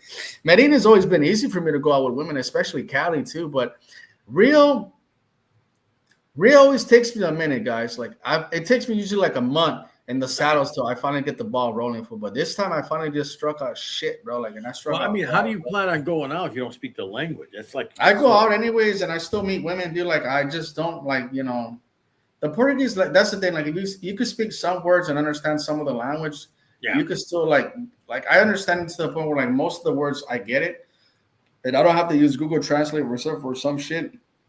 But my Portuguese is getting better by the day. I'm practicing more and more. But damn, dude, it's just hard going on with a girl there. Like I was just like Rio was just trash, and Sao Paulo, other cities, bro. Like when I was in Curitiba, bro, like. It's funny because Brazilians talk a lot of shit about Curitiba. They say the people there are conceited, they're stuck up. But that was the city that showed me the most love out of like 12 states that I've been to in Brazil. Like first day I got there, I went out with a girl, and then I met a girl at the bar the next day. Like I would meet people like everywhere in Curitiba, like just like because there's no foreigners that go there at all. There is an expat community there, but it's like super small compared to like Rio or Sao Paulo. And yeah, man, but it's just like I found like the beaten paths are always the best places to meet women, dude. Like if I've gone to like a town in the interior of Brazil that was like 10,000 people, like Nova Sul, I forgot the name of it. But Yeah. you know, I went there and I met some nice people there. Like the hotel owner, there was only one hotel in the town. The hotel owner was so happy. He's, oh, you're American. He spoke English. Like that's why I tell people, like, go off the beaten path, man. Forget about Sao Paulo. Forget about Rio. Go to fucking Natal. Go to Recife. I'm not really a fan of Aracaju, but you can still try Aracaju. Just go to different parts, man. And that's what I want to do right now. I should have not done a month in Rio, but whatever I did. And I'm gonna right now go back to Brazil, and I'm gonna do another 2 months, and I'm gonna just hit up a bunch of like small cities and stuff like that. Like, but because the big cities, bro, are just like it's no good for me, bro. Like, and you get a lot of love, like even like when you meet, not just like talking about women, just people in general. Like they'll see that you're an American, a foreigner. They get excited. You can see it in their eyes. And then when you meet somebody in Rio and Sao Paulo, it's kind of just like, another gringo. Like, Yeah. it's just the truth, though, man. It's just like you're another gringo. Right. Yeah. Not only that, they have their own opinions. And Medellin became like that as well. Medellin, there's a guy, I seen a video, I don't remember where I seen it at. There's a guy from Germany. He married a girl, I don't know if she's from Bucaramanga. She's actually good looking. And he's German, then he speaks Spanish, and he's got a YouTube channel. I think he's got 1 million followers. Mm. And he's promoting the positive aspects of Colombia. So they gave him the highest award you can get in Colombia. Mm. They gave him like an award. Oh, that wouldn't happen to me, bro. I talk so much shit, bro. Like, I know they're gonna have it out for you. You know what I mean? They're gonna have it out for you. To be honest, they're gonna be like that guy from Mexico. No, they already have, bro. There's a YouTuber from Colombia. He's a small channel, like 500 subs. What's his name? Ray? Huh? Ray? Something like that. He made like 2 videos about me. He's like, and he wears glasses. Yeah, he tried. Like, I was gonna do a response. A lot of people are telling me to do a response, but I'm like, you know what, bro? Like, I already What like do you do a say? lot of negative shit, bro. But I'm just kind of like don't want to fucking take it that far already. But it's always the Colombians that don't live in Colombia that talk shit to me, bro, or talk shit to us foreigners in general. I've noticed that every time I click on their bios, they're always like in New York or Spain or some shit. I'm like, man, why these guys are talking shit for? It's like jealousy. They're jealous because like they don't want to be in those countries. They'd rather be back home, but they're just stuck because like financial reasons, which I get.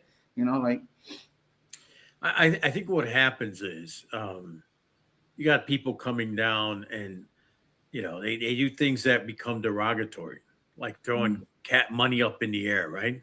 The passport bookies. They throw money up in the air. but he calls me a passport pookie. He's like, man, and then he tried to show me like one of the girls that he was going out with. He's like, man, he tagged me like, this is the girl that I have, and I'm like, man, bro, I don't give a damn about the girl that you dated, bro. Like, but he was just like, I got into him in the comment section, like, bro, like you have to be honest and you know be like transparent and say like what I'm telling you is the truth, dude. Like, but he tried bringing up like some of the stuff that happens to foreigners and shit in Tulum. Like there was a shootout, like in one foreigner got deleted or whatever. And I was like, bro, but you can't compare that because like over there, they're not deliberately targeting foreigners like in Colombia. Like Colombia, when somebody comes after you, they're coming after you because you're a fucking foreigner, bro, versus a straight bully that you got it because you're just at the wrong place. Now, I'm not excusing that in Mexico, like, but I'm just saying like they're not, foreigners are not targeted to be drugged or deleted or kidnapped in Mexico because the mafia there has a strict code. I could tell you right now, if the Colombians go to Mexico and do that little fuck shit they like to do in Colombia to drug people, and 1 week those bodies, the Colombians are going to be fucking beheaded and thrown in the fucking crocodile river and shit, bro. I could promise you that as a Mexican, dude. That's not going to happen in Mexico, bro. But they could do it in Colombia because, like I said, it's just like it's a cultural thing over there, bro. They actually caught like a group of Colombians in Punta Cana like a few months ago, drugging foreigners and shit. It was a gang of them. And I don't know what's going to happen to them, how much time they got, but I just heard about the story like 7 months ago. And so they're taking that show on the road, but I don't think too many of them are doing it. Maybe in Ecuador, I know that QB got drugged over there. You know, shout out to QB. But I mean, I think when Venezuela opens up, it's gonna be bad, bro. It's gonna be bad for the passport bros. It's gonna be bad. Like all the pookies that are gonna go to Venezuela, like the first wave, it's gonna be like the Normandy invasion. The first wave is gonna get Venezuela is still dangerous, though, dude. Oh, yeah, that's what I'm saying. Like people don't realize that they're like all these YouTubers are propping it up, and I'm like, bro, you think that Colombia is bad? I was like, Venezuela is like 10 times worse. Like they have no law enforcement at least in Colombia they might do something about it, you know, like, but don't expect no justice in Venezuela for like it just And I think a lot of guys are gonna go over there with that mentality. Oh, it's safer. So the women are attractive. Like, bro, they're gonna start taking that show to the road. They're gonna go. The Venezuelans that are drugging in Colombia are just gonna end up going back to Venezuela because that's their backyard. Yeah. It's the backyard and shit. I mean, I hope it doesn't happen, but I think by the end of the year, maybe Venezuela opens up for True. Venezuela's probably, and I'm not going to generalize. I don't know all the facts, but what I've come to understand is actually, even if they open up right now, it's still more dangerous until the economy, until the economy stabilized. You got to keep in mind, even though they're selling oil, until the economy stabilized, it's dangerous. Oh yeah, 100% facts, bro. I'm not gonna disagree with you, bro. It's highly dangerous, that country, bro. Like really, really dangerous. I think Caracas like top 10 and shit, dude. For most dangerous countries in the world, dude. Like, yeah. I think it was rated. But Pereira used to be on that list. It's not. I don't think it's on it anymore. Mm-hmm. Top 50 places, and then Cali, I think, was on the list. Let me look it up right now. Top 50 most dangerous cities, and that's why people don't even know, man. They don't even know these cities are on the most dangerous. Now, of course, it varies from neighborhood to neighborhood, but it starts to bleed into the other areas as well. All right, you want to know the top 10 highest risk globally? Tijuana, Acapulco's number 2, Caracas number 3, Ciudad Victoria, Mexico, Ciudad Juarez, Mexico. Wow, there's a lot of them are in Mexico. These are the top 10 highest risk globally, okay? And I'll go down the list. Then you have Celaya, Mexico, Zamora, Mexico, Port-au-Prince, Haiti, number 9. Man, there's a lot of places in Mexico higher than Port-au-Prince. And you got South Africa. It's called Peter Maritzburg or something like that. And then you got Pretoria's on the list. Johannesburg, Durban. Again, New Guinea, Honduras, Brazil. Salvador, Brazil, Rio, Fortaleza, and Recife are considered dangerous. Is that correct? Yeah. Really? Yep. Dude, Venezuela's not on the list. There's a couple of places in Caracas is dangerous. Because I knew a girl like in Caracas. I met her like in DR, but like a few years ago, she was selling coffee in Caracas. She went back and she told me they robbed her and they took her shoes. And she was like, I had to walk back home barefoot. And I was like laughing because I thought she was joking about the shoes. It's like, no, she's like, over here in Venezuela, they rob everything. Your fucking hat, your t-shirt, they don't care. And she told me, like, luckily I wasn't that far away from the house, but I was like, damn, poor girl. She had to, like, walk back barefooted, bro. Like, wow. Yeah. Well, listen to this. Finally get down to 41 through 50. Which one do you think is more dangerous, Cali or Medellin? Cali, hands down, bro. Correct. Cali's number 41. Medellin's number 42. Most dangerous cities, right? Baghdad is number 50. Baghdad is safer than Medellin and Cali. That's crazy, right? Now, Ecuador, you got Guayaquil, Duran, Ecuador. Guayaquil, Ecuador. Those are 2 on the list. Guayaquil is number 43. Duran is number 44. Eastern European countries dangerous, bro. When I lived in Eastern Europe, but they're not top 50. Now, I don't see any of them top 50. I'll just name I won't even go. There's some U.S. cities, right? 31 will be Cleveland, 32 will be Milwaukee, 33 Philly, 34 will be Chicago. Then it says USA, not among the worst globally, right? But when you think about the cities that are dangerous, do you put like an aspect of like it's just between criminals and just robberies, or do you think like because I sometimes line them up with like, are they targeting like foreigners, bro? I don't know if they're basing it off of homicide, right? They didn't give you like that. Yeah. So here's what it says. Let me give it to you now. It says crime rankings depend heavily on methodology, homicide versus perception versus total crime. So they're basing it, I think, on homicide per capita. Okay. Now it says U.S. cities appear, but none are close to the top globally in homicide rate. And then it says South Africa consistently has multiple cities with very high crime indexes. Mexico alone often has 8 to 10 cities in the top ranking. Now check this out. Latin America, here's a key takeaway. Latin America dominates. Around 40 plus of the top 40 cities are in this region, largely due to cartel violence and organized crime. That's really it, like those 2 things, organized crime and cartel violence.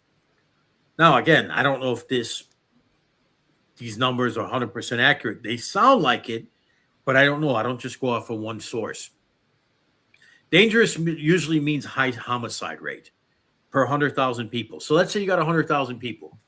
Chicago might have, I'll give you an example. I know Chicago. Chicago might be like 6 per 100,000, right? And then if you take that number, I don't know the exact number for Chicago. I'm just giving you an analogy.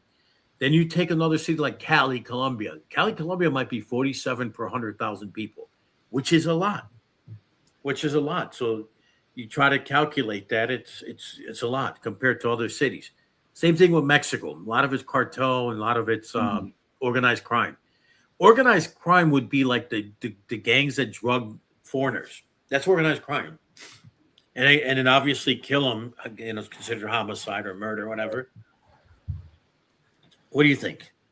I mean, yeah, man. I just think like I think with Mexico, it's like, even though it's dangerous, I think the problem is that they're not really like going after foreigners. I think the only countries that I can name right now, top of my head, that is going after foreigners actually is Colombia and Brazil. As much as I love Brazil and it's my favorite country in the world, like damn, we're just like the scamming is out of control in Rio.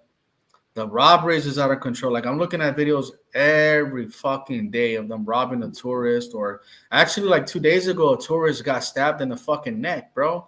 Like they captured the guy and like the tourist, I don't know where he was from. I think he was from England, but you could see him like bleeding out. And the fucking guys like, being held down by the police. I'm like, damn, they robbed him for his cell phone. But over there, they'll freaking stab you. And I'm like, damn, dude, like it's gotten so bad that the party scene that was used to be known as Lapa has like pretty much moved. Like all the Brazilians stopped going over there, so they go to like other zones now because it just got too dangerous there. Like They started drugging people, robbing people, mugging people. So they went to like the richer areas of the city. Yeah. But yeah, I saw this video like 2 days ago. Dude was like bleeding out from his neck, I think, or his shoulder, somewhere around there. Did he die? No, he didn't die and shit, dude. But he was just like, he did get stabbed, and like people like came up to his rescue and like and, you gotta be careful who you with, man. Like was it like I don't know? Did you see that video of that those two backpackers in Colombia getting robbed at a knife point, and the guy that's with the girl didn't even help him? It was the Oh, I seen that. Yeah, I seen that. Yeah, it was so messed up, bro. So messed up. And the guy just like, and I'm like, he let him rob his girl, but he's not. Truth be told, why would you risk your life if they're gonna rob you? Just let them take whatever they're gonna take, right? Why would you die over some belongings? I can tell you stories of people that got some Japanese guy in Medellin got robbed for his camera. He's taking pictures everywhere. And all of a sudden they rob for the camera. You know what he does? He chases them. So he ended up chasing them. And then that's when they shot him. Or how about the guy in Cartagena, Black American dude? They snatched his chain around his neck.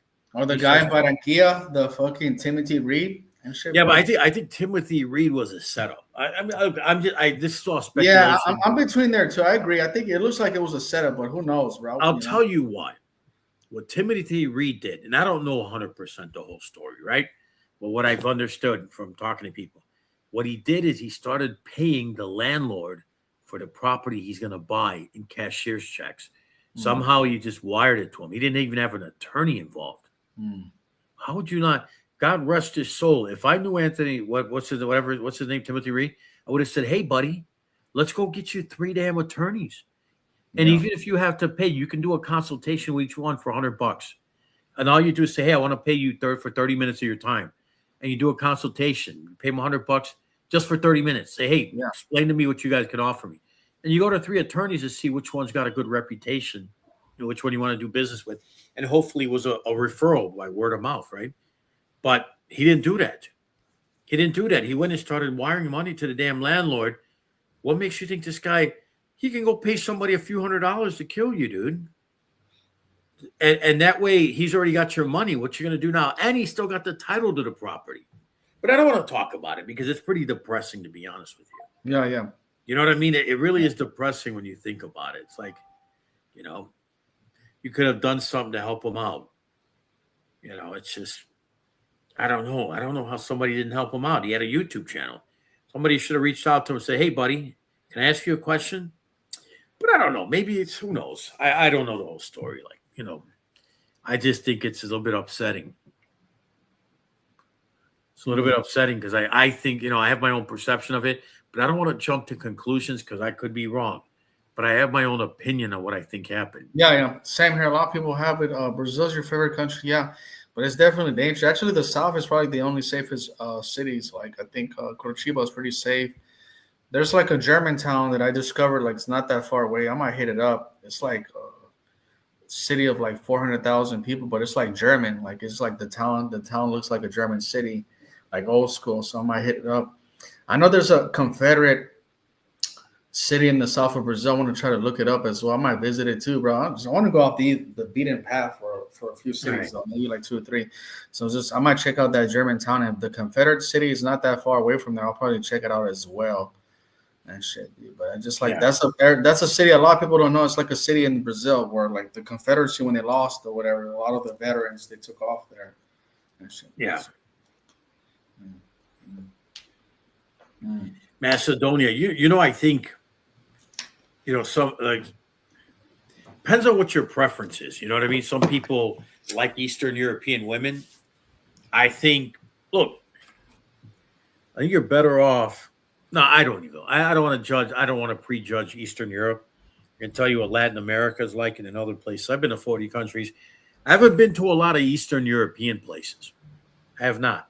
But I've been to Asia, been to parts of Africa, not south, but northern parts. Been to Middle East. I've been a lot of places. Latin America, parts of Western Europe. Western Europe, years ago, I think. I don't know, man. Western Europe. What's your opinion of Western Europe? Man, I like Spain, bro. Spain is dope. Okay. France, I'm not. It's funny. The girl that I was with, she was going out with a guy that was from Paris. Like, Yeah. I didn't have her on here. She's going through some stuff, and I was like, you know what, bro? Like, I just don't. Your brain's not all there, so some other time. But she was telling me that she was going out with some dude there, living there, and she didn't like it. She's like, oh, I hated Paris, and I was like, yeah, I don't like Paris either.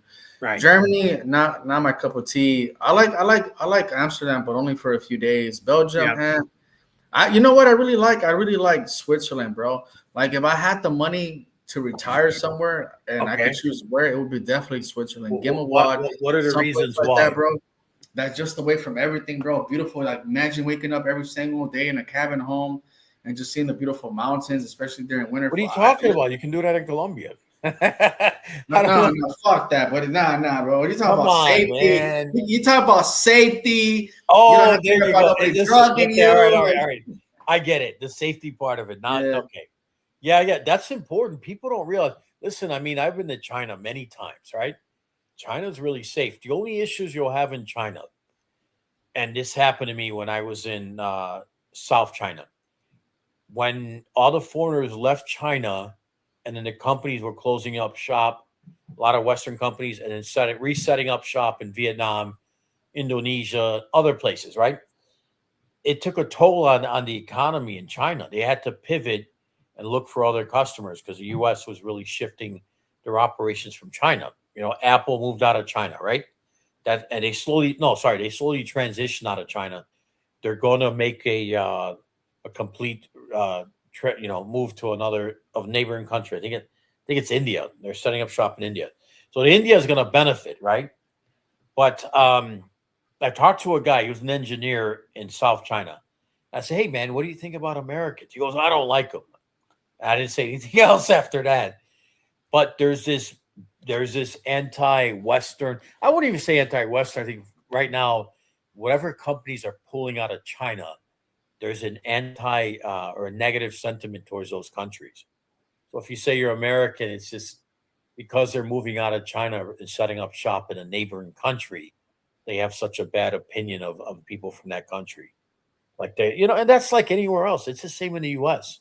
The U.S. has certain opinions of other ethnicities, other countries as well. Eastern Europe, I don't know how sketchy Eastern Europe is. Truth be told, I mean, I think the women are beautiful, right? Depends on the country. Ukrainian. Yeah, but you need an ATM for fucking Ukrainian or Russian girl. My friend, a buddy of mine told me he had to strap an ATM on his back for his girlfriend.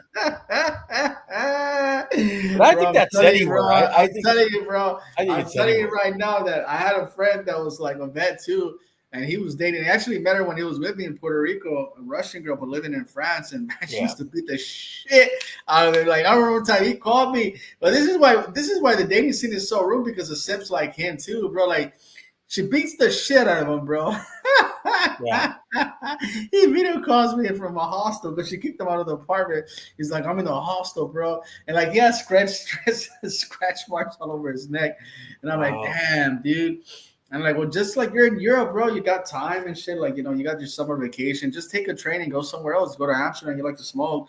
Go over Right. there. Go to like, Madrid or some shit for like, or Italy. Like, go travel, dog. We'll have a good time. Yeah. And now the next day he takes you to like a fancy fucking restaurant in Paris. You can see the tower. And like later on, he told me he spent like almost a rack, like a K. He's like, Yeah. the food wasn't even that good. I'm like, well, I mean, like that's why women are the way they are because of you rewarded a woman that physically assaulted you by taking her to a restaurant the next day. And so she's gonna keep doing it because she thinks it's okay. Like it's just no, bro. Like you can't be doing that shit, dude. But it is what it is, bro. That's him pookie behavior. Like I think that's why I stopped hanging out with him. Even in Colombia, he was misbehaving and he embarrassed me in front of some girls. Like, and I'm like, bro, never again, though. Like, Yeah. me personally, like I have a rule, like if I go out with a guy and I have some girls with me, usually that's only in Colombia, but in Brazil, I usually just one on one. I don't date. I go out with foreigners, but You know, I think the problem is this. Let me tell you what I do know. Okay, if you got, let's say you got an attractive woman, right, with you, and then the guy you're with doesn't have one. If he's one of these cocksuckers who are sneaky, excuse my French, but what he'll do is he'll actually start to hate on you, oh, right? bro, yeah, that's what I was trying to get. Like in Colombia, I don't do that anymore because girls tell me like, "Hey, your friend tried to get my number. Hey, your friend Yeah. did this," and I'm just like, bro, and it happens all the fucking time, Did I bro. ever tell you the story about these two Filipino dudes? They went to, I don't know if it was Cartagena. One was like in his mid 50s. The other one, I think, was at the time 38, right?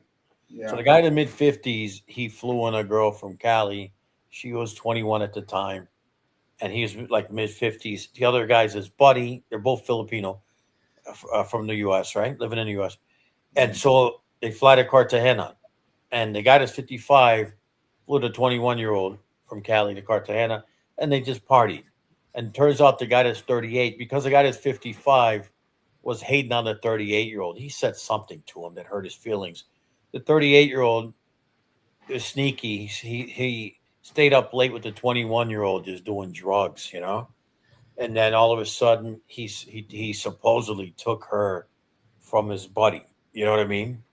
Like true story. Like he was telling me this, and he's just somebody I know. And I said, I gave my thoughts on things. He didn't want to listen, so I said, hey, I'm gonna leave it alone. I'm not gonna get involved with this guy. He's not my friend. You know what I mean? I don't go out of my way to give advice to people that are not friends because they either don't respect your advice, or they may hold it against you. If it's a friend, at least there's a history. If you give advice, he knows you, so he's not going to, try to be malicious. Whereas you do it with a stranger, they'll try to be malicious. Say, oh, you told me this, when the guy doesn't even know what the hell he's talking about. But the point I was getting at is the younger Filipino dude. Now he's in his, like, I don't know if I told you a story about this guy. He gives 25% of his income to this 25-year-old from Cali, and he's 42 or 43 today. So he's been with her for 4 or 5 years now. And he thought he was getting a girlfriend, taking her away from his older buddy. Which is yeah, bro. I mean, I could tell you stories, bro. Like I had a girl I went out with a girl and her friend, and my friend ended up hooking up with the friend and shit, dude. But like the girl left because she had to go to work. It was like 6 in the morning, something like that. I think the guy was staying at a hostel. I had my own apartment, and I'm like laying in a bed with my friend. This dumbass, for some reason, thought it was cool to lay next to me. My friend felt uncomfortable.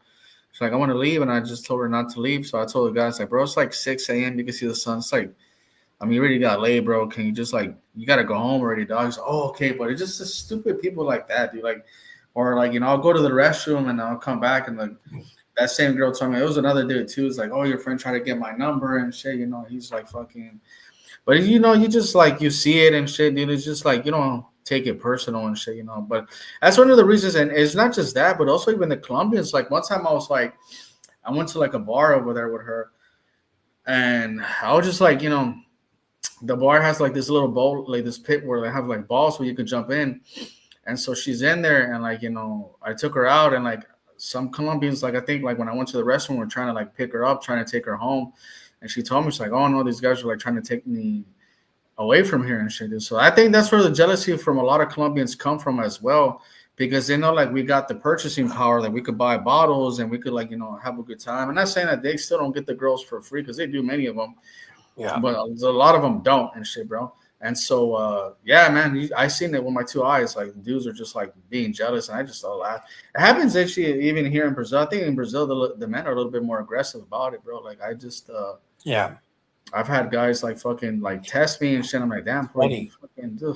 Funny when I really quick on a different, along the same lines, but different destination. I was in China years, a while back, and I met two saleswomen for a company, right?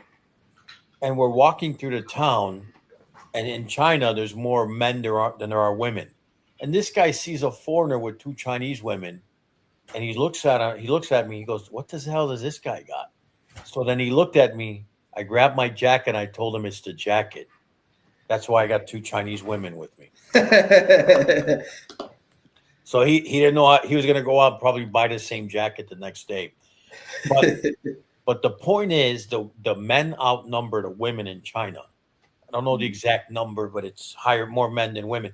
The reason why is because they had a one-child policy, and then Chinese families is it called femicide? I forgot the word for it. That's where they would just abort or get rid of the female child, of the female newborn, and keep the male, because the male can actually take care of the family and everything else. There's reasons to that. Yeah. So now China has a 3-child policy, but China's become more wealthier, so people don't want to have kids. When countries become more wealthier, they don't want to have kids. Yeah. Oh yeah, for sure. I think Japan is having like a hard time, because they're saying like their population is aging and there's not like a youth to replace them. Right. Yeah. They're not having kids. They're not getting married. Yeah. It's crazy. But, there's certain countries that pay you to have kids. I think Singapore's like that as well. But there's a question here from Obtain. He says, I feel like Romania is Colombia as its pimped out prostitute place, red light of its crime work. Is it true? What's interesting, Obtain? You know the background, and I don't want to get into it on YouTube, but do you know that Andrew Tate went to Romania and started a cam business there? Okay, you know the whole story of how he is generating his living? That was in Romania. Interesting, huh? But I don't think he's going back to Romania. I don't think he'll be heading back anytime soon. He set up shop in Dubai, which I think is a pretty smart move. And then he started promoting his university, Hustler University, and he's got millions of people paying millions of kids, young kids paying $49 a month. I think he's got 1 million people, maybe 2 million paying him $49 a month. That comes out to $50 million a month. Or was that $600 million a year? What? I mean, that's incredible. In 2 years, the guy's going to be a billionaire. Selling a damn an actual package you can get online for free. I think it's genius. He used his damn fame. I mean, let me see. A YouTuber named Adonis wife, a black man struck there because he had Romanians bump into him, and he's stuck for defending himself. Man. Listen, I think. Can I tell you something, JQ? Listen, Eastern Europe, man, you got to be cautious. They're a little bit hot-headed. A guy bumps into you, like he's stuck for defending himself. He should have just kept walking. You remember that? How many people remember the situation with the guy in Greece? Yeah, I was gonna bring that up. He took a picture with the waiter or something like that, right? And the guys that jumped him are Greek. They're from Serbia. Yeah, they're from Serbia. He tried hitting on a Serbian waitress or hostess or something like that. Yeah. And then I don't know if she told him to back off, or the group of Serbian guys was jealous. I don't know the whole story. And then they ended up jumping him and just killing him. Yeah, Bakari Henderson. They ended up killing him.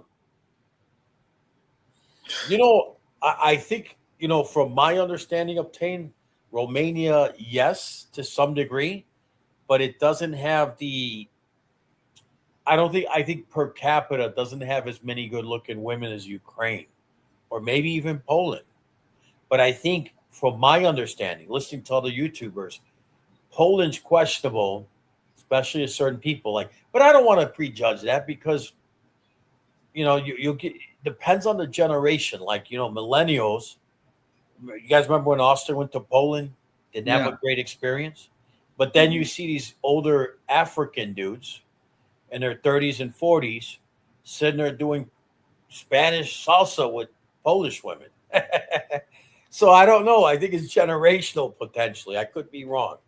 I don't want to prejudge it, but it's kind of interesting. Yeah, I remember Bakari Henderson. And the interesting about Bakari Henderson, nobody came to his defense or his aid. Guy lost his life. This is why it's important who you hang with.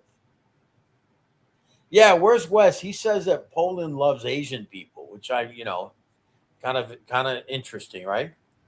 Man, I think he's lost, bro. Like, well, here's what I can tell you about Where's Wes in Colombia.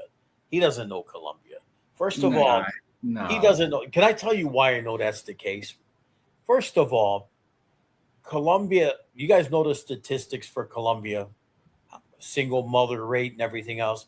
So when a girl is growing up to become a lady, to become an adult, right, a woman, she's got to have a father figure. If she didn't have a father figure, she's going to have a surrogate. It's common sense. Can we agree on that? Yeah, of course. Okay, she's got to have a surrogate. But this idiot, he took, I don't want to sit here and badmouth the guy, but he took his ex-wife's surrogate parent as, well, I guess how he doesn't know Colombia. It's her surrogate father. Somebody's got to sub in to be her dad if she didn't have a father in her life. So that's what happened. She was giving advice to her. He was giving advice to her on how to take care of her husband or how not to take care of her husband. He took it personal. You come to me, like he's talking to her like she's a servant. You come talk to me in private. Listen, I understand the private stuff, but you got to understand the culture. From a cultural standpoint, if the woman doesn't have a father, she's going to have a surrogate as a father. Now, it could be a man from church. It could be a whatever. That's where he doesn't know. And number one. Number two, she's older in age. He thinks he's going to talk to her like she's going to be a subservient person. No, man. He doesn't know what the hell he's talking about. You know the whole story, right? Yeah. Yeah, it's pretty disturbing. Like, he doesn't know the culture. Yeah, I think he took down the videos he had with his wife, bro. Good. I was looking at his channel like 2 days ago and shit, as a matter of fact, bro. Good. He's putting her face out there after the fact. People already seen her face. Why would you do that? Don't publicly defame a person. They started threatening him because he's got her photos or videos on his YouTube channel. And he's talking about it. That stuff's confidential.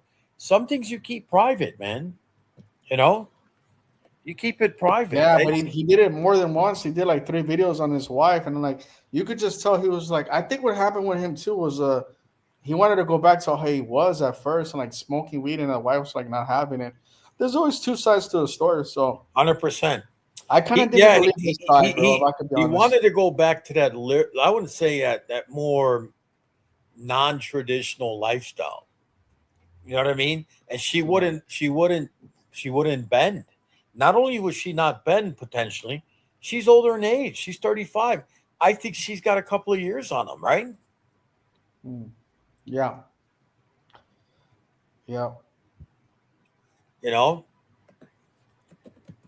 Man, it's just fucking hilarious though, man. He was. I never seen a guy make videos about his wife so much like he was like, but he made her seem almost like she was a bad guy, and I was like, to me, that's kind of like sketchy. I think he'd have just made one video.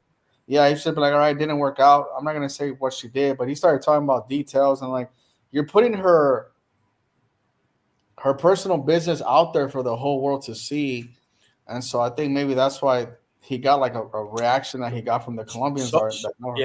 Yeah, 100%. Somebody's asking about the homicide rate. Everything's based on the homicide rate, right?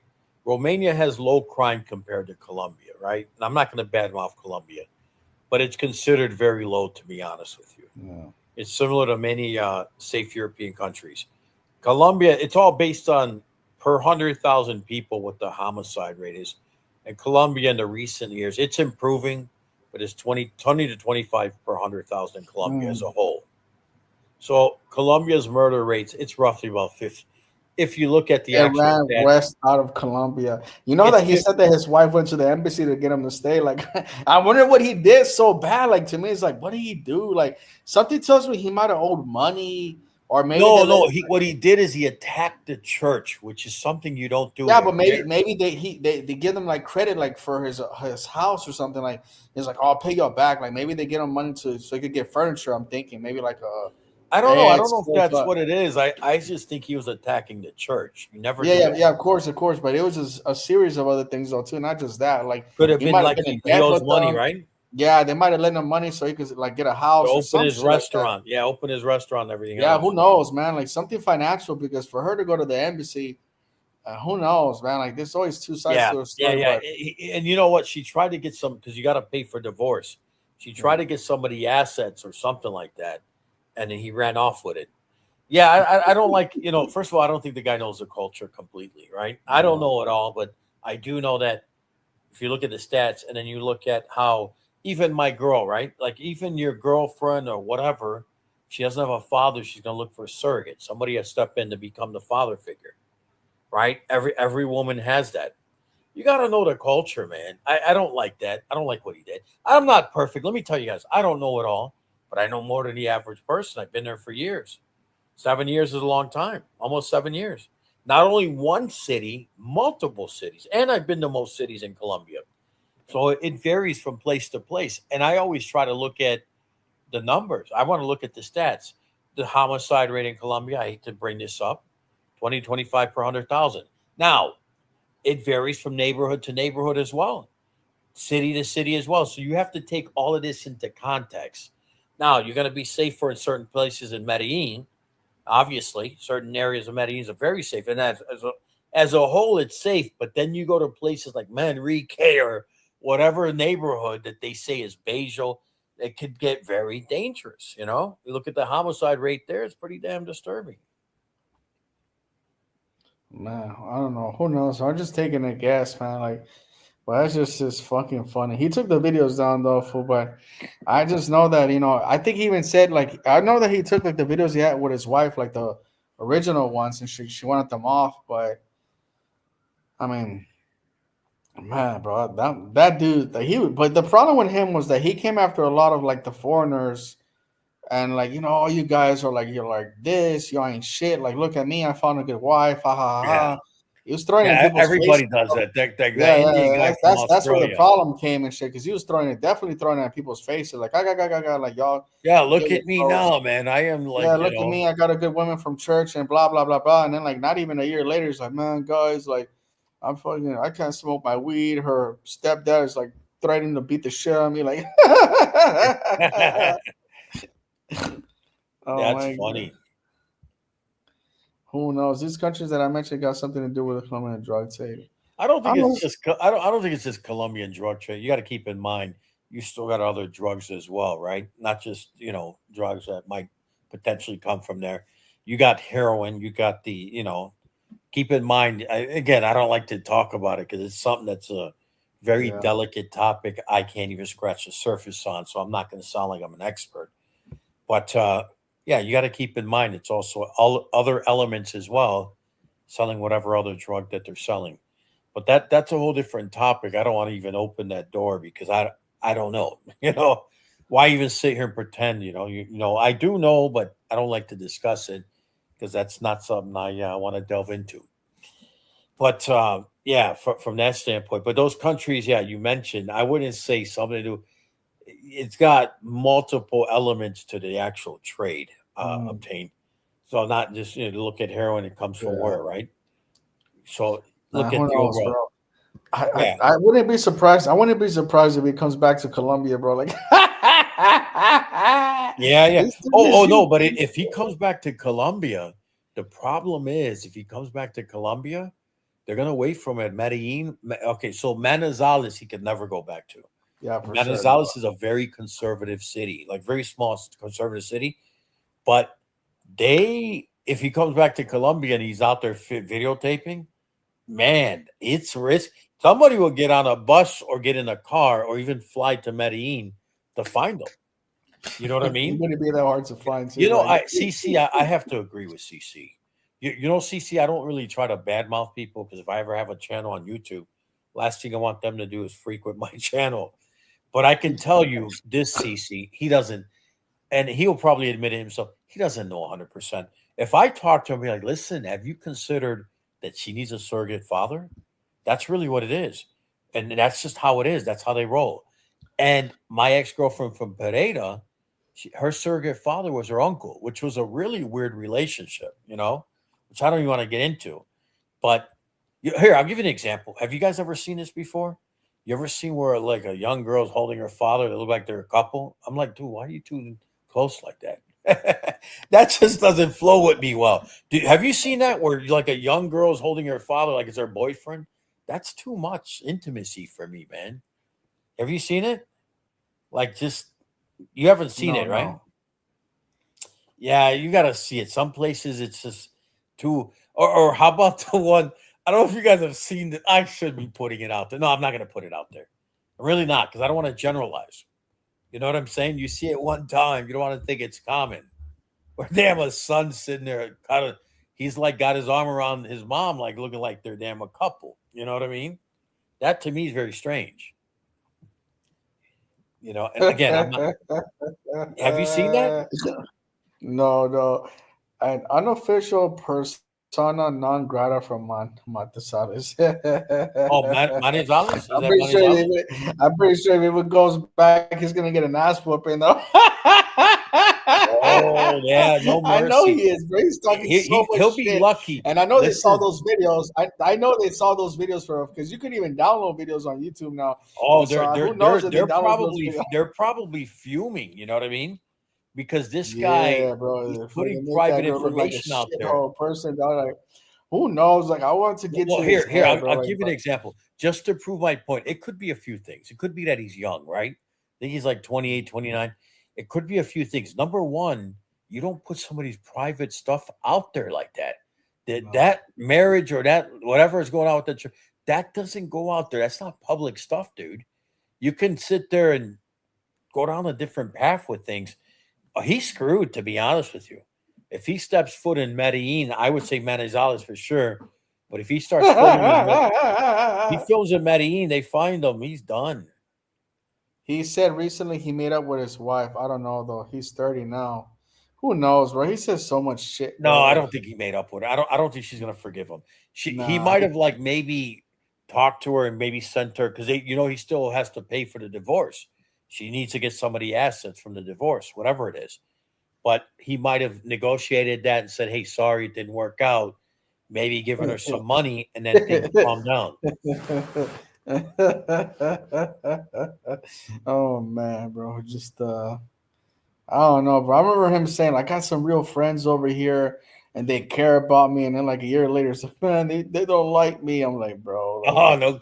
Oh yeah, was that Manizales? yeah, he's like the church people here are so much They better. turned on like, me because I wanted to smoke weed, or something like nah, that. it's more than that, bro. Okay. Who knows, bro, what he did for I mean, Yeah.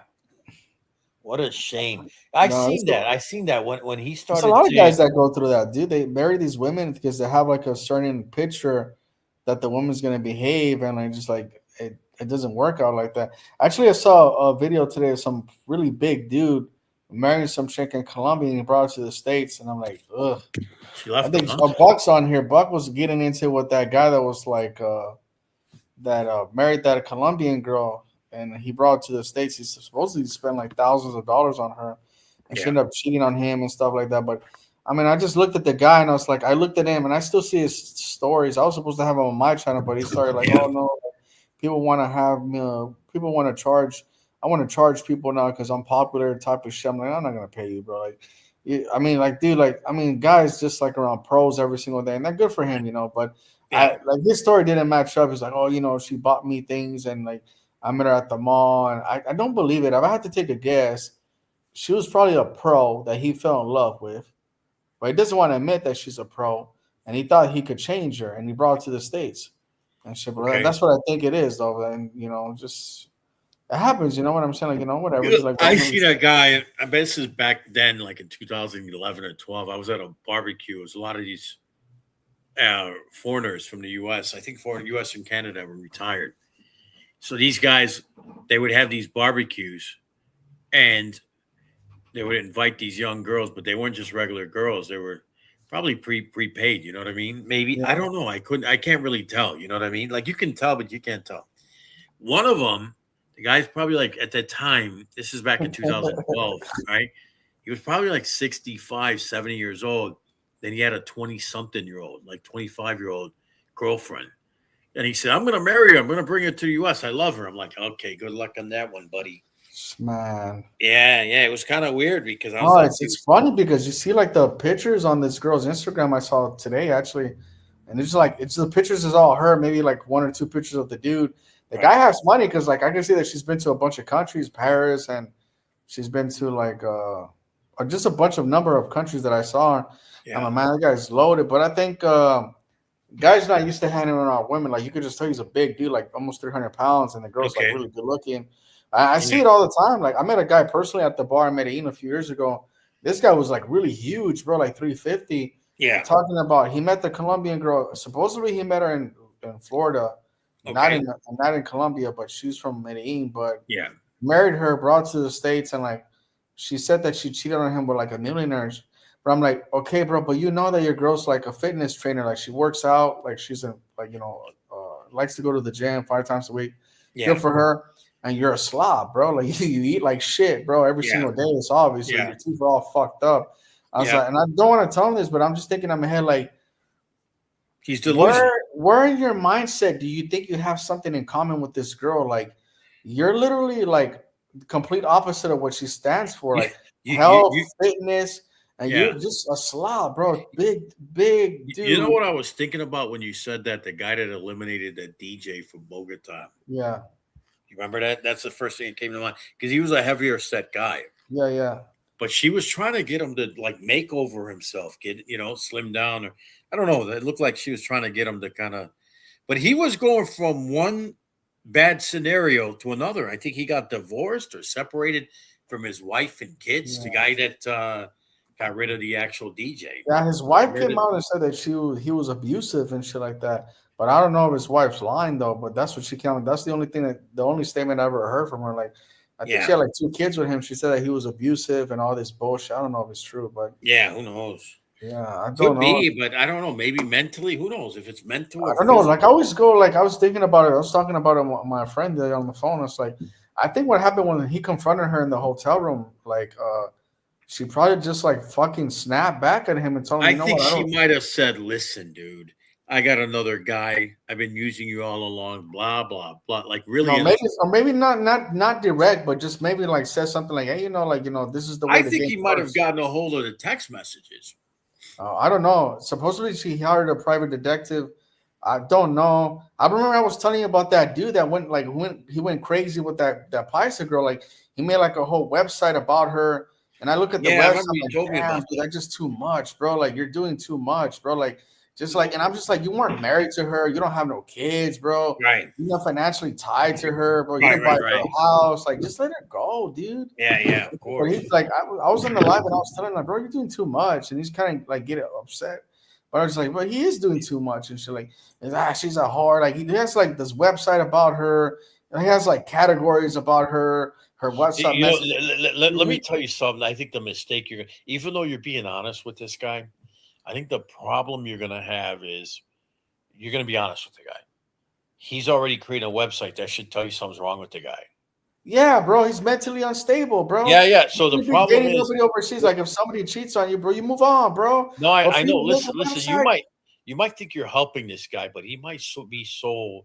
Dude, but he made like a really intellectual website. Like it's not like a scrub website. Like if you look at it, like it has like everything, details, links, and I'm like, damn, this guy took like. I was telling myself, this guy must have gone through like a whole month doing this shit. This is not like no 1 day or 1 week shit website. It's like a really detailed. And I'm looking at it, and I'm thinking to myself, this is a makings of a psycho. And she's like, you have to be a psycho, bro. Let me tell you something I do know from experience. problem is you got to be cautious dealing with these type of people because if you give an opinion, things don't turn out the way the guy wants it to turn out. You're gonna be in his scope. He's gonna see you as the person that actually had an effect on him. It happened to me, like I told you about that Filipino dude. He's now 42, 43 years old. He told me the other day, he goes, I wish I had a friend to give me advice on what's going on in Colombia with my girlfriend. I was thinking to myself, I was that guy. I'm not his friend. I was the guy that gave him advice initially and told him, hey, man, you're in this is what you're in.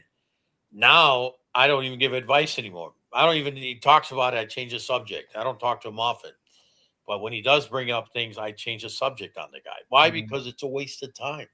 Why would I go out of my way to sit here and educate the guy on the country and whatever when he's not going to budge? He's already set in his ways.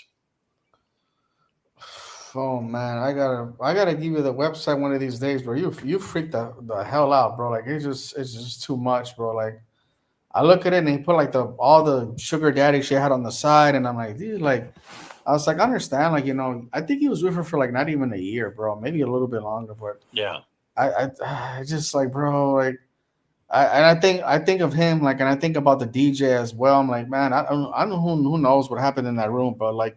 I think she said something like she told him some real shit. Like, yeah, I have a boyfriend. I think it was one of two things. I think he either read the text messages when she was asleep or something like that, where he read it. And I don't even think he speaks good Spanish. He just probably typed it in a Google Translate. Or she just flat out told him, listen, I've been using you. I got another boyfriend. And he's calling it, whatever. One of those, something set this guy off. And then I think he just strangled her. That's how he killed her, strangled her, and put her in a damn bag. Like, what's really weird. Know what? He's dumb. He could have got away with it if he would have just left her body there and took off to the airport, and he would have bought himself like 8 hours more time, and he would have been like in a foreign country and shit. But I don't know what. It's just like, bro, like, why are you gonna delete a girl? Like, you're just desperate. He threw away his life. He's gonna die in that prison or even off. Not only that, the Colombians are gonna get a hold of him. He's done. Yeah, he's already gotten beat up a few times and shit. Like, has he gotten beat up a few times? Yeah, he has, bro. I've seen articles about it. They don't play, dude.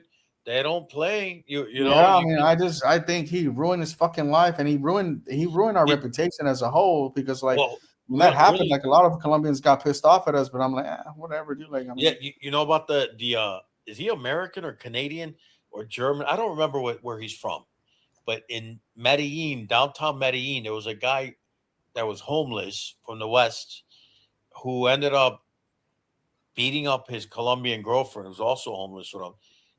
And then there was a vigilante crowd that actually ended up beating him to death. Did you hear about that? No, I never heard about it. Oh, you didn't hear about? Really? This happened not too long ago. The guy was in downtown Medellin. He's a foreigner. And he ended up putting his hands on his Colombian girlfriend that's also homeless with him. And then the crowd went crazy and they just started beating him to death. He ended up dying at the hospital from internal bleeding. Oh man, bro, there's definitely a lot of crash out dummies going to Colombia, dog. It's because like the guys like in the social media are lying to people, dude. Like they're telling them to go over there.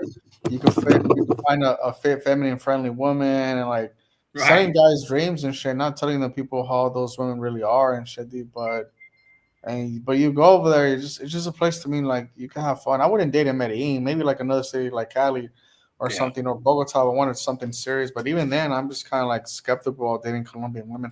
There's also a lot of infidelity here in Brazil as well. A lot of infidelity here in Brazil and shit. I think who was it? Vibing with Fred. Even though I don't agree with some of his stance, like he brought it up a few times on his channel, but the infidelity like shit. Like, I think he confronted a girl at the club that was with him in the group, and he told the girl, "Aren't you married? Like, what the fuck are you doing here?" Which I think he experienced traveling. He's been living in Brazil for a long time where he was living. He should have never done that. Like, I think that's the worst thing that you could do, confront a woman that's married. What are you doing here? Just don't, if you don't like the situation, don't be in it no more. Just walk away and don't hang around with those people ever again. Who am I? I'm a saint to go up to a girl and tell a girl like, "Oh, you're married? Why are you here in this room?" And she, why are you in this club? Why are you in this bar? Like, who the fuck do I think I am to tell this girl? Like, I'm nobody, bro. Like, Right. and he confronted that girl, and that girl, like, I think she threw a drink at him or something like that. He said, and I was like, bro, like, it's just too much. Like, I don't do that. Like me, if I'm in a situation that I don't like, especially something like that where I feel uncomfortable, I just walk away and just don't hang around with the person no more. It's just easy to. Sometimes you got to swallow your pride and walk away.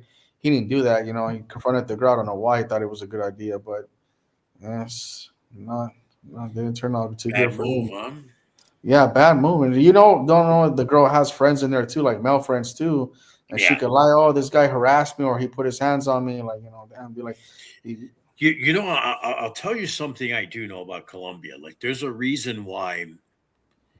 So they have obviously they have different classes there, right? From working all the way up to wealthy, rich and wealthy. There's a yeah, reason why when you get to stratus 5 and 6, they try their best to avoid people from stratus 1, 2, 3. hell yeah, they do, bro. Hell yeah, bro. So you know about that, right? Yeah, but I've had like one girl tell me one time because she saw me hanging in the body. It's like, what the fuck are you doing over there? Right. Started like going off on me and shit. But that's when I first got there. I think I was like between maybe like not I, 2 years. we know what you were doing in the body. You were looking for easy prey, right? No, I On, was hanging come out. No, on, no, I was dude. at that point. I was hanging out. Like I go and I hang around with groups of people. Like I've never gone to the barrio for just one girl. Like when I've gone to like watch soccer games or have like there's a So, party. so, so let me ask you that. Why? It's fun, bro. I like watching the soccer games in the barrio. Full No, people no. have. I think it's because like it's in the U.S. That's who you would hang out with. Like it's you're hanging out with working, maybe middle class people. Yeah. So I think that's all it is at the end of the day. It's not that you tend to relate to the class that you spend a lot of time Yeah, but around. that girl, like she saw my stories and she was getting after me. And I don't know what's their strategy she was from. I think Yeah. she was from like 3 or something. I don't know. And shit, Okay. bro. Yeah, there's a reason why they try to like stay within their own stratus, right? So like I think my girl is probably stratus 3. I think it's 3. Yeah, she's 3. So knowing that makes a difference. Yeah, wealthy Colombians also avoid walking the streets. They drive everywhere. Yeah, they avoid walking the streets in areas that they don't live in. They'll walk the streets in their neighborhoods, right? I think so. I don't think they're gonna if it's like in Poblado, Medellin and Poblado, they'll walk the streets. Lorella's is hit or miss because Lorella's can still Poblado. If you look at Poblado, it's like depending on where you live in Poblado, it's like one way in, one way out the neighborhood. If you look at Lorella's, there's many ways in, many ways out. People don't realize that. So knowing that there's many ways in, many ways out, I personally think you have it's a nice area, but a higher chance of getting robbed or not that it happens, but it happens. So it's kind of interesting. Yeah, bro. They don't trust people from those neighborhoods at all. For like I said, like I now had like a friend that I only have like maybe like two good friends there in the whole country, full. But that one girl that I know the longest, she got robbed. She passed out at a little party. Then it was like an all girls party too. She told me, and they ended up robbing her jewelry, like not her cell phone, but they took her her necklace she had and some fucking watch, some shit like that. But it was like one of those things where it's just like she told me she woke up and like her shit was gone. And that's what I'm telling like the fucking Colombians like will tell you no that papaya. I hate when they say that shit. It's one of the most disturbing words I hate. But Yeah, like no I doubt just about kind that. of feel like They're to letting you me know don't let yourself be taken yeah, advantage. but that's messed up. They did that to her because like she lives in the same fucking neighborhood that they live at. So I understand Yeah, if she was like from a different barrio, but she lives in a damn like they literally live like across the street from each other, bro. So to me it was weird that they did that to her, but she just told me like personally like to like watch out for one of the girls she had introduced me to. So I stopped talking to that other girl that had robbed her supposedly. But yeah, I I have to be really fucking careful when I go over there. Like I said, like I don't hang around with no new people. People think like they see me with girls and like, oh, you're going to like meet women and stuff. And it's really the women that I meet over there are like just friends of that girl that that I trust or whatever. yeah. But I don't go out of my way to like date nobody. I think the last girl I dated was like a year and a half ago, and even that was just like a shit show. And I haven't dated nobody in Colombia like in years, bro. Since 2022, if I could keep it real. I've Yeah. gone out with somebody once in a while, but it's just like rare. The only two countries where I've dated a little bit, gone out, has been DR, Dominican Republic, and Brazil. But Colombia, I fell back from that. Like I said, the last girl I went out with was 2024, and she showed me her fucking Tinder profile. She showed me like all the dumbass idiots that were like asking her for sex for in exchange for money. Which city? Which city was this? Medellin. That was the last girl I went out with, and I didn't even spend no money on this girl. I took her to the Mirador. I bought her like a bottle of water and some Yeah. chips. Yeah. And that was it. I spent like $5-10 on that fucking date. That was probably the cheapest date I ever had in Colombia. Wow. And that's what I'll do now, guys. I don't spend money on these broads over there. Like, hell no, bro. Like, if I go out with a girl, it'd be like, hey, you know what? We're gonna go for a granizado and maybe like salchipapas, hot dogs, or something. That's it, bro. I'm not doing none of that shit no more. Hell no, bro. Getting lucky on that because I mean, shoot, that's I don't know. Do a separate video on how Uruguay was like. I didn't even explore Uruguay like as much as I did to Argentina. Like I only went out one time because yesterday was raining. Like really, there was like a cyclone that hit the city yesterday. Like it was really bad, bro. Like there was a few trees knocked down. Actually, today when I walked, there was a lot of branches. So I didn't get a chance to walk around like that. Does Argentina pass certain laws with Malay? His laws are against any Argentinian that has an anti-Israel stance. So if you say, "Oh, I don't agree with them, what they're doing," it's actually against the law. Matter of fact, there was an Argentinian politician who voiced his opinion. I don't know where that's going to go, but unfortunately, you don't have freedom of speech. Like it's restricted. I think recently Kanye West got banned from the UK because he said some shit about the IDF and shit or something like that, or Israel or something. They said that they banned him, so he had to cancel his concert that he had over there in London. Oh, really? Yeah. He's always saying crazy shit. Yeah. Yeah. Kind of strange. I don't know. Like they try to get Dan Brazilian to rage bait him today. I saw the interview he did with TMZ. They're like, "Oh, you're anti-Semite because you said somebody's a fat Jew."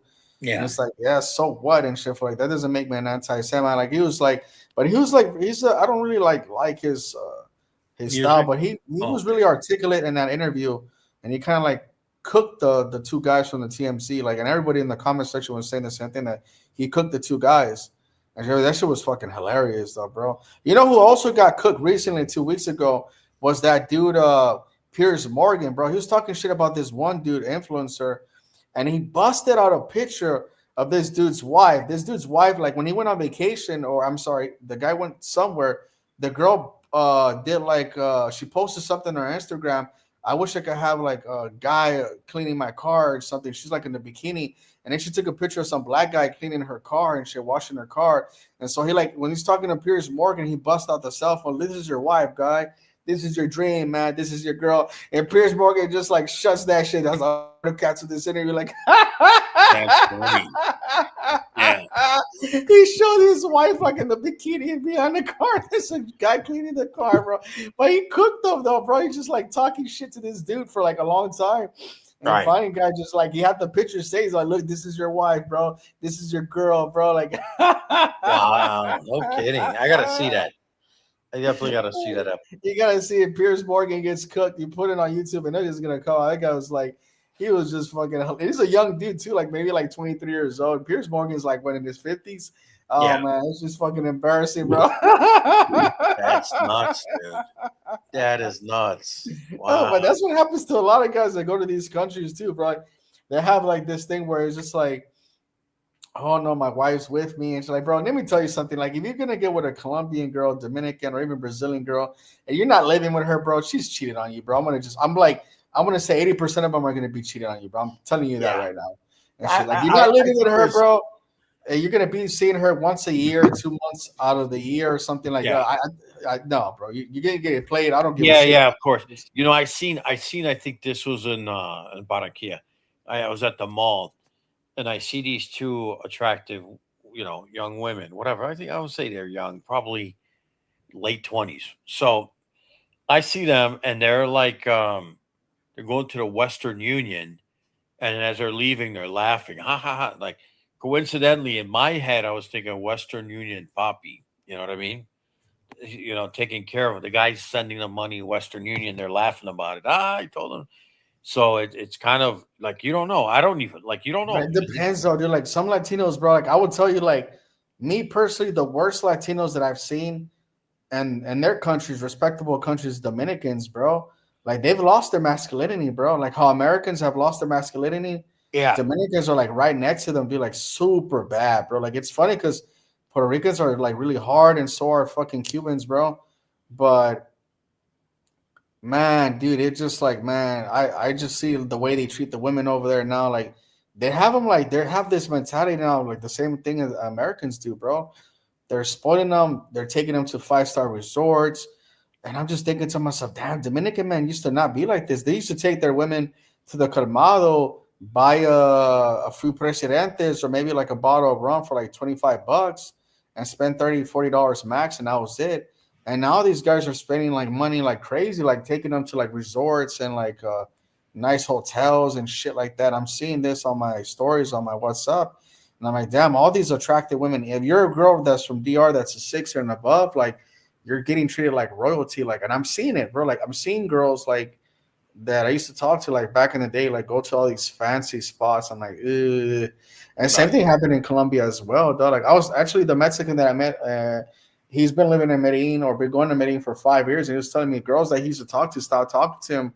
They're like, because they want shit from him. They want him to buy stuff, to take her like to nice restaurants. Like, no, I'm not gonna do that shit. So he said like he had to like start over with like new girls, and like, yeah, same here, bro. Like I had to start over as well because all the girls that I knew when I first got there, they got used to like fucking dudes like doing shit for them. That I'm not gonna do that. I'm not yeah. gonna, I will tell you this. Like you got to keep in mind. Number one depends on their age, right? yeah. If you like, there's the different generations. It varies from generation to generation. Number one. Number two, if the women are working and they're only making minimum wage, they're still going to want you to pay for stuff. Yeah, Just yeah. keep in mind, that's just the reality of it. And I know. I talked to my girlfriend about this, right? She got a job, but she doesn't get paid enough. Like they don't get paid enough. So now you got to figure out, okay, how do they want to live a certain lifestyle? I mean, who doesn't, right? So they want to live a certain lifestyle. So how's they going to accomplish that if they're only getting minimum wage? If that's the case and that's all they get is minimum wage, like how do you accomplish that? It's almost impossible. No, man, it's something else, bro. Like I don't know, that's why I like Brazilian women because they never ask me for shit, bro. And like this girl too, like that I was supposed to have the live, like she's going through some stuff right now, so we decided not to do it, or I Yeah. decided not to do it. But I offered her some money because she lost her job, and she's like, no, no, like I don't want it, like it's just embarrassing for me. And I was like, all right, well, cool. No, Dude, don't. Let me tell you. Look, I'm not saying you should go and simp out or whatever, but if it's somebody you have a relationship with for years, look, when I was in Cali, this is how ignorant I was when I was a younger guy. I had a girl that had I don't know if it was a cavity, but something wrong with her teeth. So she asked me to give her $50, and I was a player. Like I wasn't a player, but I was just a young guy. I think I was 28, 29, maybe at the time, right? And I said, no, I can't help you. Like I look back on that now. What a mistake, dude. She's trying to get her teeth fixed. It's only $50, right? Here, I'll give you an example. And then I'll go back to my story. You remember, have you guys seen the actual story of those 3 black American dudes in Cartagena? And then they had a prepaid woman, and she ended up slamming the damn glass. yeah, yeah, yeah, yeah. You remember that? Yeah, All yeah, she yeah, was yeah. asking for was what, $50, dude. Like she was asking for nothing. And these guys were like, she's taking advantage of us. Well, divided by 4, it's $10 each. Yeah. So if you remember, she ended up slamming the actual glass, and now they got to pay hundreds of dollars. But Yeah. but They it was probably those more. guys obviously they got kicked out of Airbnb platform. I could promise you they I got think kicked they out. probably got banned from entering the Yeah, they country. got banned for sure as well. I would have just taken the loss. Like, and I seen $50. that happens a lot, bro. But can I tell you, like, listen, you got to understand that woman, that $50 goes along, even if it's all 50, $100, it's whatever amount of guys, it goes a long way. She probably takes care of her grandmother. Like people don't think about these things. Probably takes care. Maybe she's got a kid. Maybe she doesn't have a kid. Like, why would you do that? Just pay the $50. It's not going to break your damn. You know what I mean? Yeah. Very upsetting. Like when I seen that, I was like, wow, that's really screwed up, man.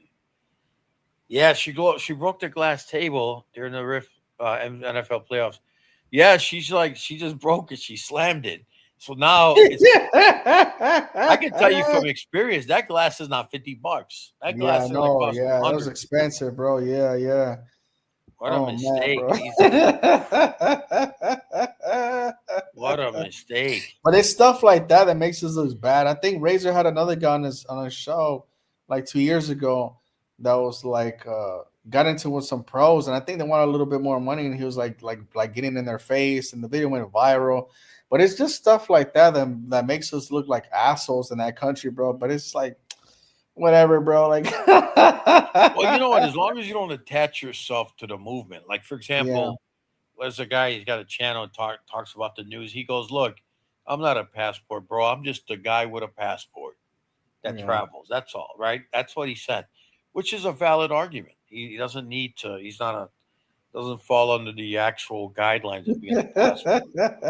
Man, bro, I just told them I'm from Mexico now, and it kind of just like it like brushes their dots to something else, and shit. Like Right. I get it, like I get the pass, bro, but like I was like a young black guy or like a white dude from America. I think you're gonna have a hard time getting to like think that you're something else. The first thing that's gonna go through the head is like, oh, this guy's here for women or etc. etc. and shit. But I think if you're Latino and you have a better chance of like you're like, oh, I'm from, or you're Brazil, you're like, I'm from Brazil, or I'm from like Peru, or I'm from Panama, Costa Rica, Mexico.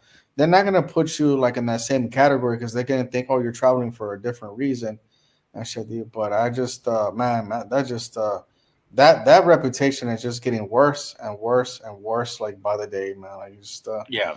dumb shit. Another thing that pissed off the Colombians like 2 years ago when that guy got caught with those two underage girls and shit, fool, like he paid the cops off and he was able to go back on the plane and get the hell out of there.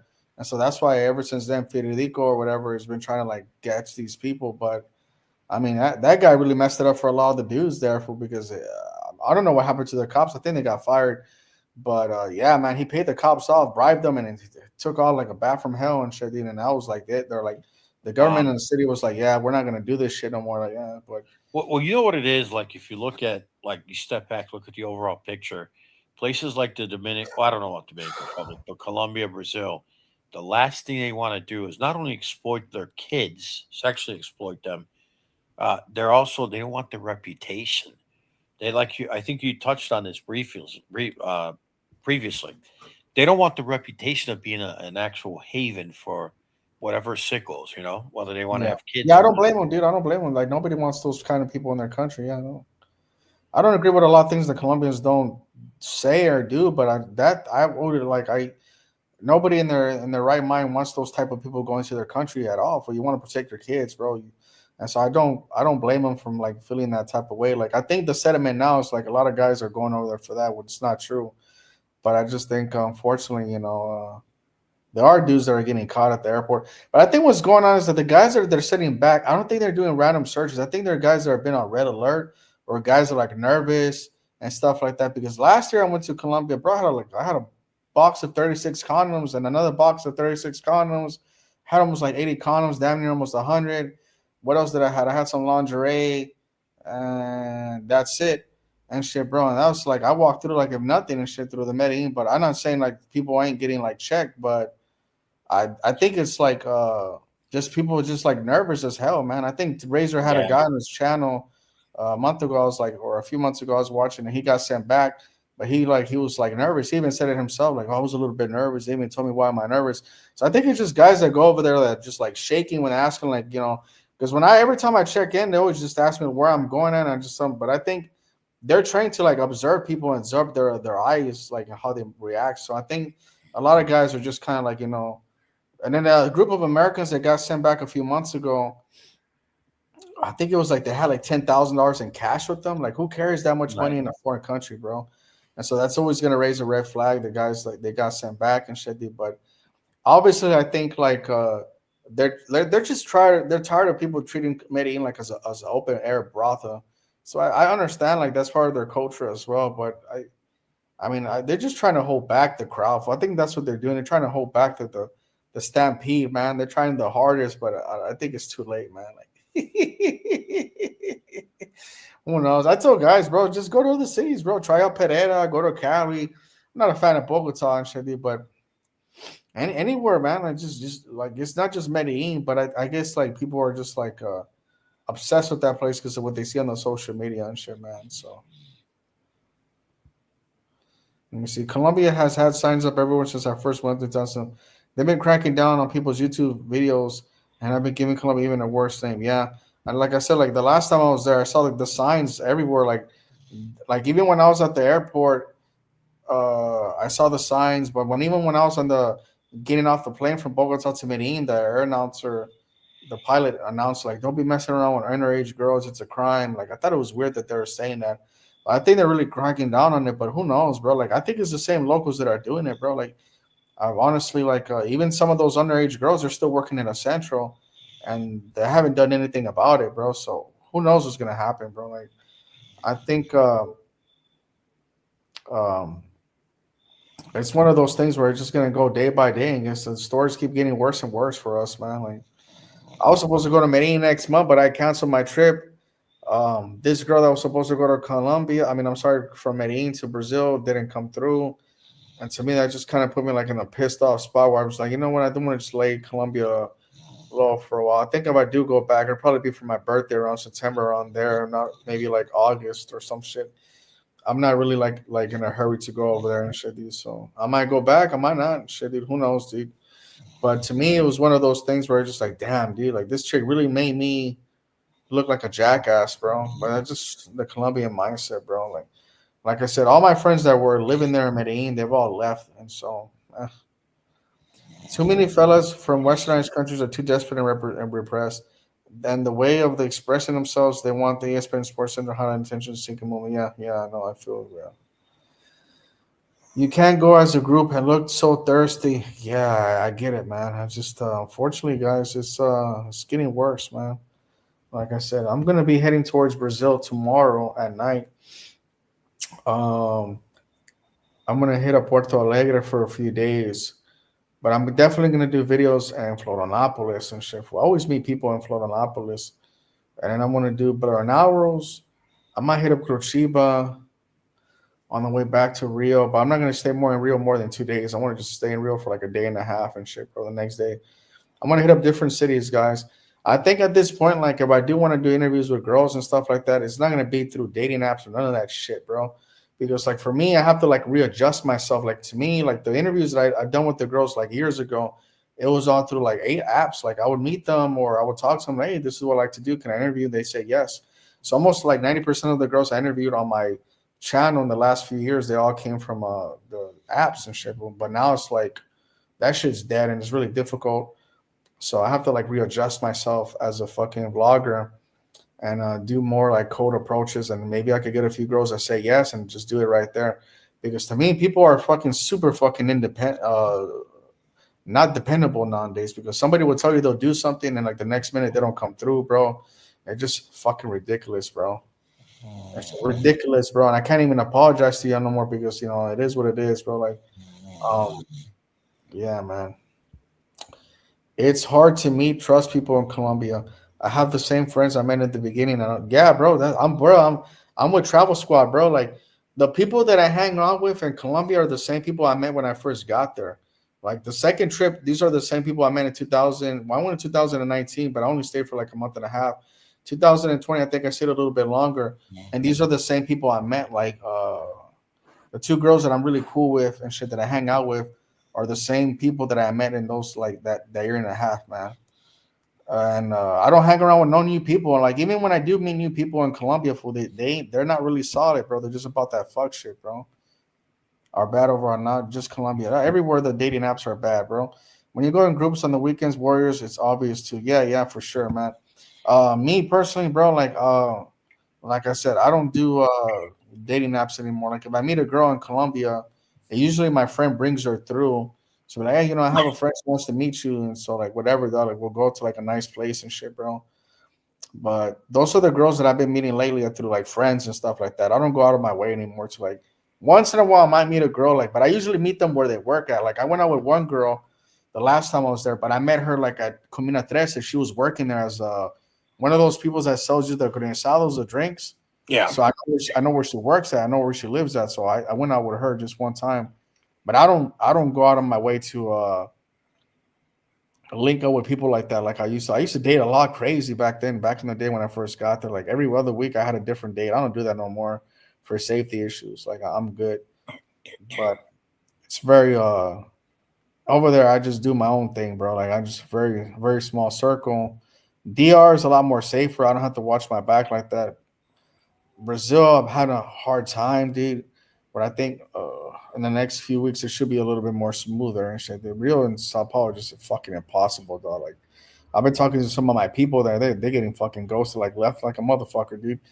But Brazil is a lot more fucking. That's the thing. Like if you could meet a nice girl here in Brazil that's down for you, it could be very rewarding, bro. Extremely rewarding and shit, bro. Really rewarding. Fool. They still believe in love over here in Brazil, but that's what I like about it over here, bro. Yeah. Still believe in love. Online dating is a cesspool of scammers, and some people try to rob you or fake ads for webcams. Not trying to change the subject. Yeah, bro. I feel you, bro. It's just it's bad now. I think 90% of the women are on Tinder in Colombia are like pre-pagas. I think in Medellin, maybe in other cities not like that, but definitely in Medellin. Like I got on it a while back, and I was like, fuck that shit, bro. There's other apps that y'all could use. I think Bumble is one of them or something like that, dude. But anyways, I want to end this live. I had to wake up tomorrow. I gotta give this apartment back, and I want to just take off to the bus station. I want to go to a different city, anyways. Nice. I have an overnight bus, but I didn't even do a video Uruguay because I just didn't like the city at all. I'm like, bro, I'm not gonna talk to the camera when I'm not excited.